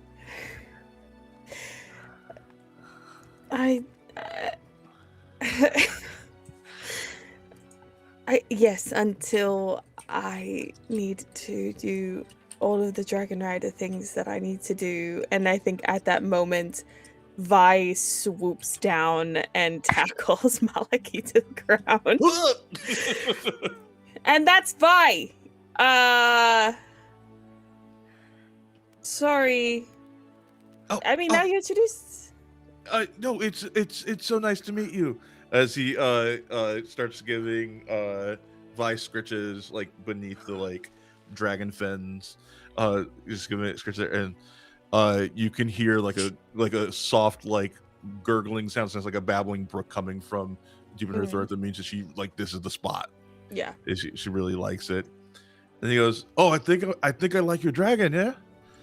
Yeah, no, Vi. If I like you, Vi will like you. That's how it works. And the siblings, Lagi, Rapena, and Peter, like, oh man, it's like totally awesome, man. As they like go to say hello as well, and they're like giving you hugs, like, Sumai, what's up, brah? As they're giving you hugs. Yes. Like, oh, you gotta try this, man. It's called Zappies. It's freaking awesome. They're like shoving Zappies in your face. They're like, try this one. No, try mine first. No, try mine. Okay. This one's bitchin'. I turn around to the three of you. I don't know if any of you are hungry, but Zappies, anyone? Zappies! They all say, yeah. And as they start handing out Zappies all over you, and you're all eating them. It's basically like a pizza puff, which is a kind of a Chicago thing. But they're like it's like if you folded a pizza into a square and deep fried it with like phyllo dough as the crust. It's the most delicious thing you've ever had, but like the cheese inside is like molten lava. Like, oh yeah, it's gonna be pretty hot at first, bro. You gotta have to let that like cool down a little bit. And as you're all eating Zappies and having this wonderful time, Zak, you see that figure turn around, and you feel a chill go down your spine. It's that man. That man from the night in the storm. He turns and looks at you and smiles.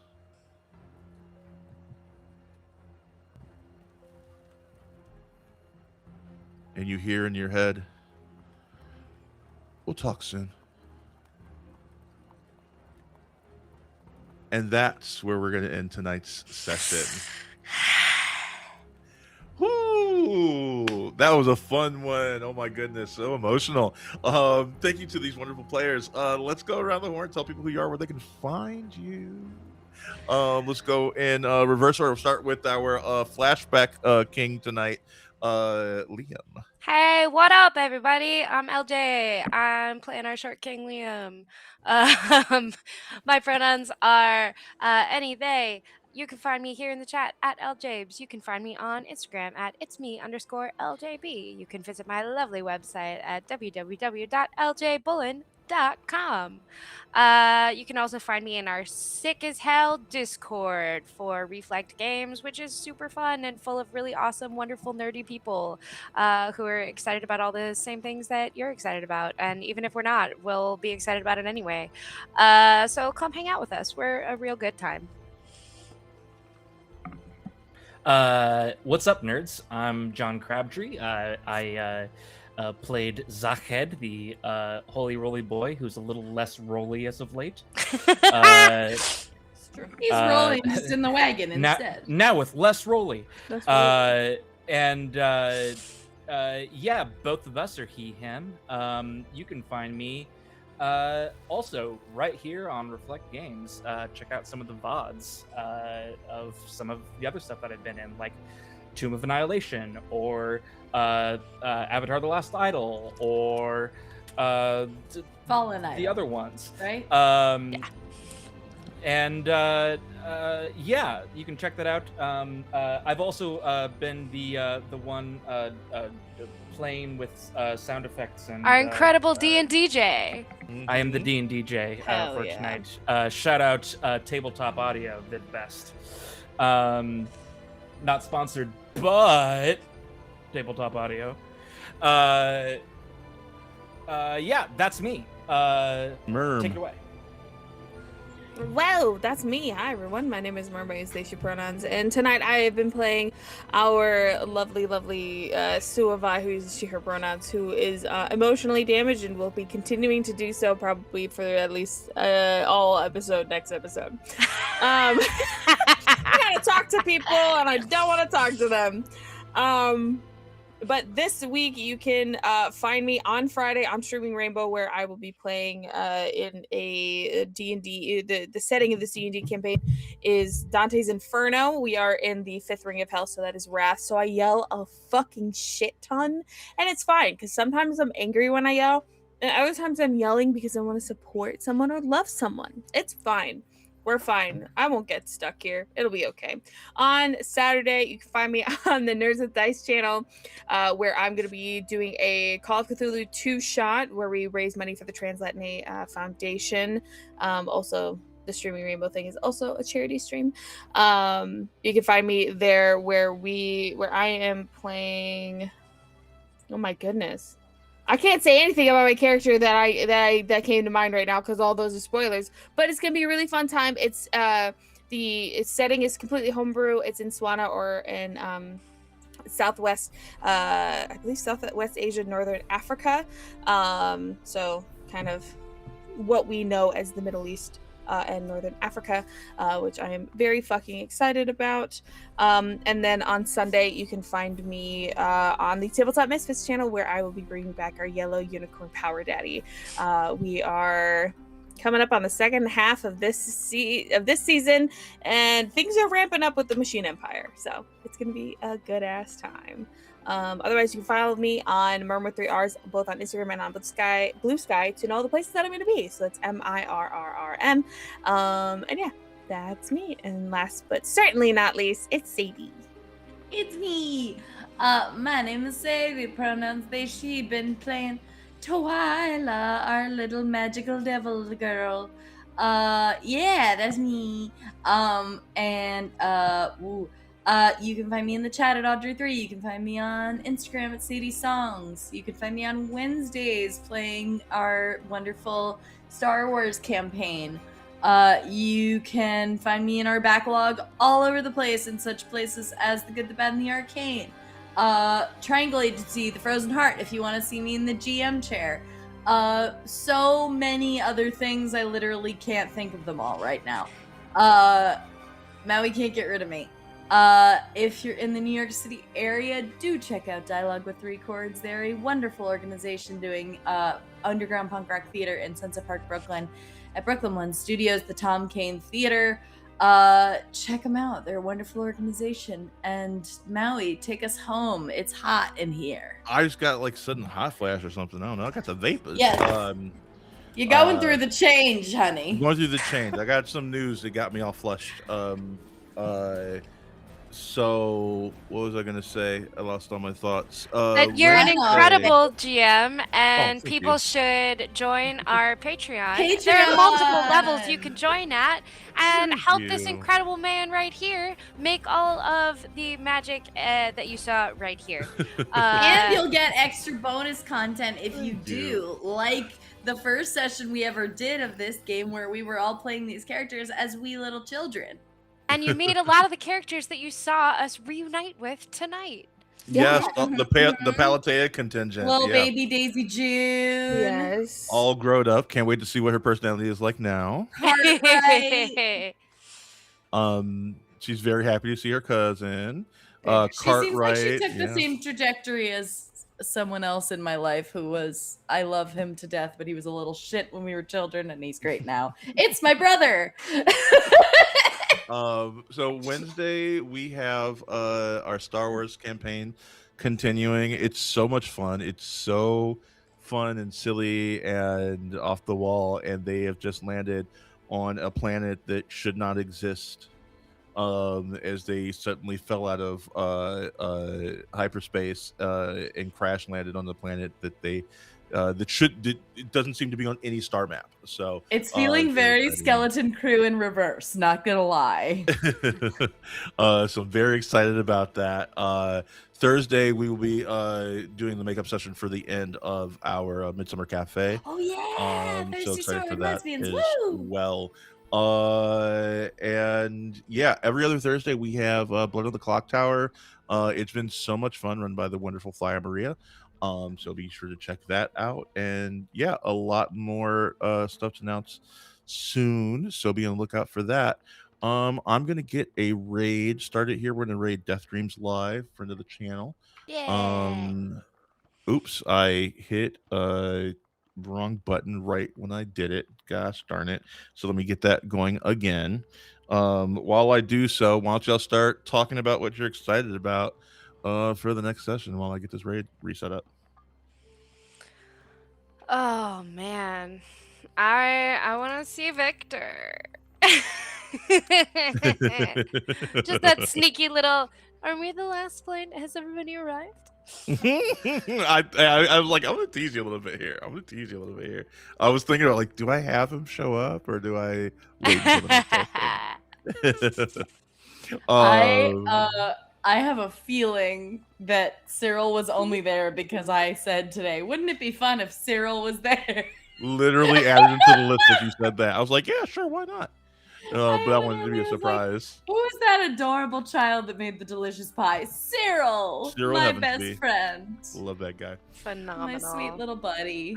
All right, the raid is all set, so we are gonna go. But remember that you were seen, you were heard, and you were loved in this space. Bye, everybody.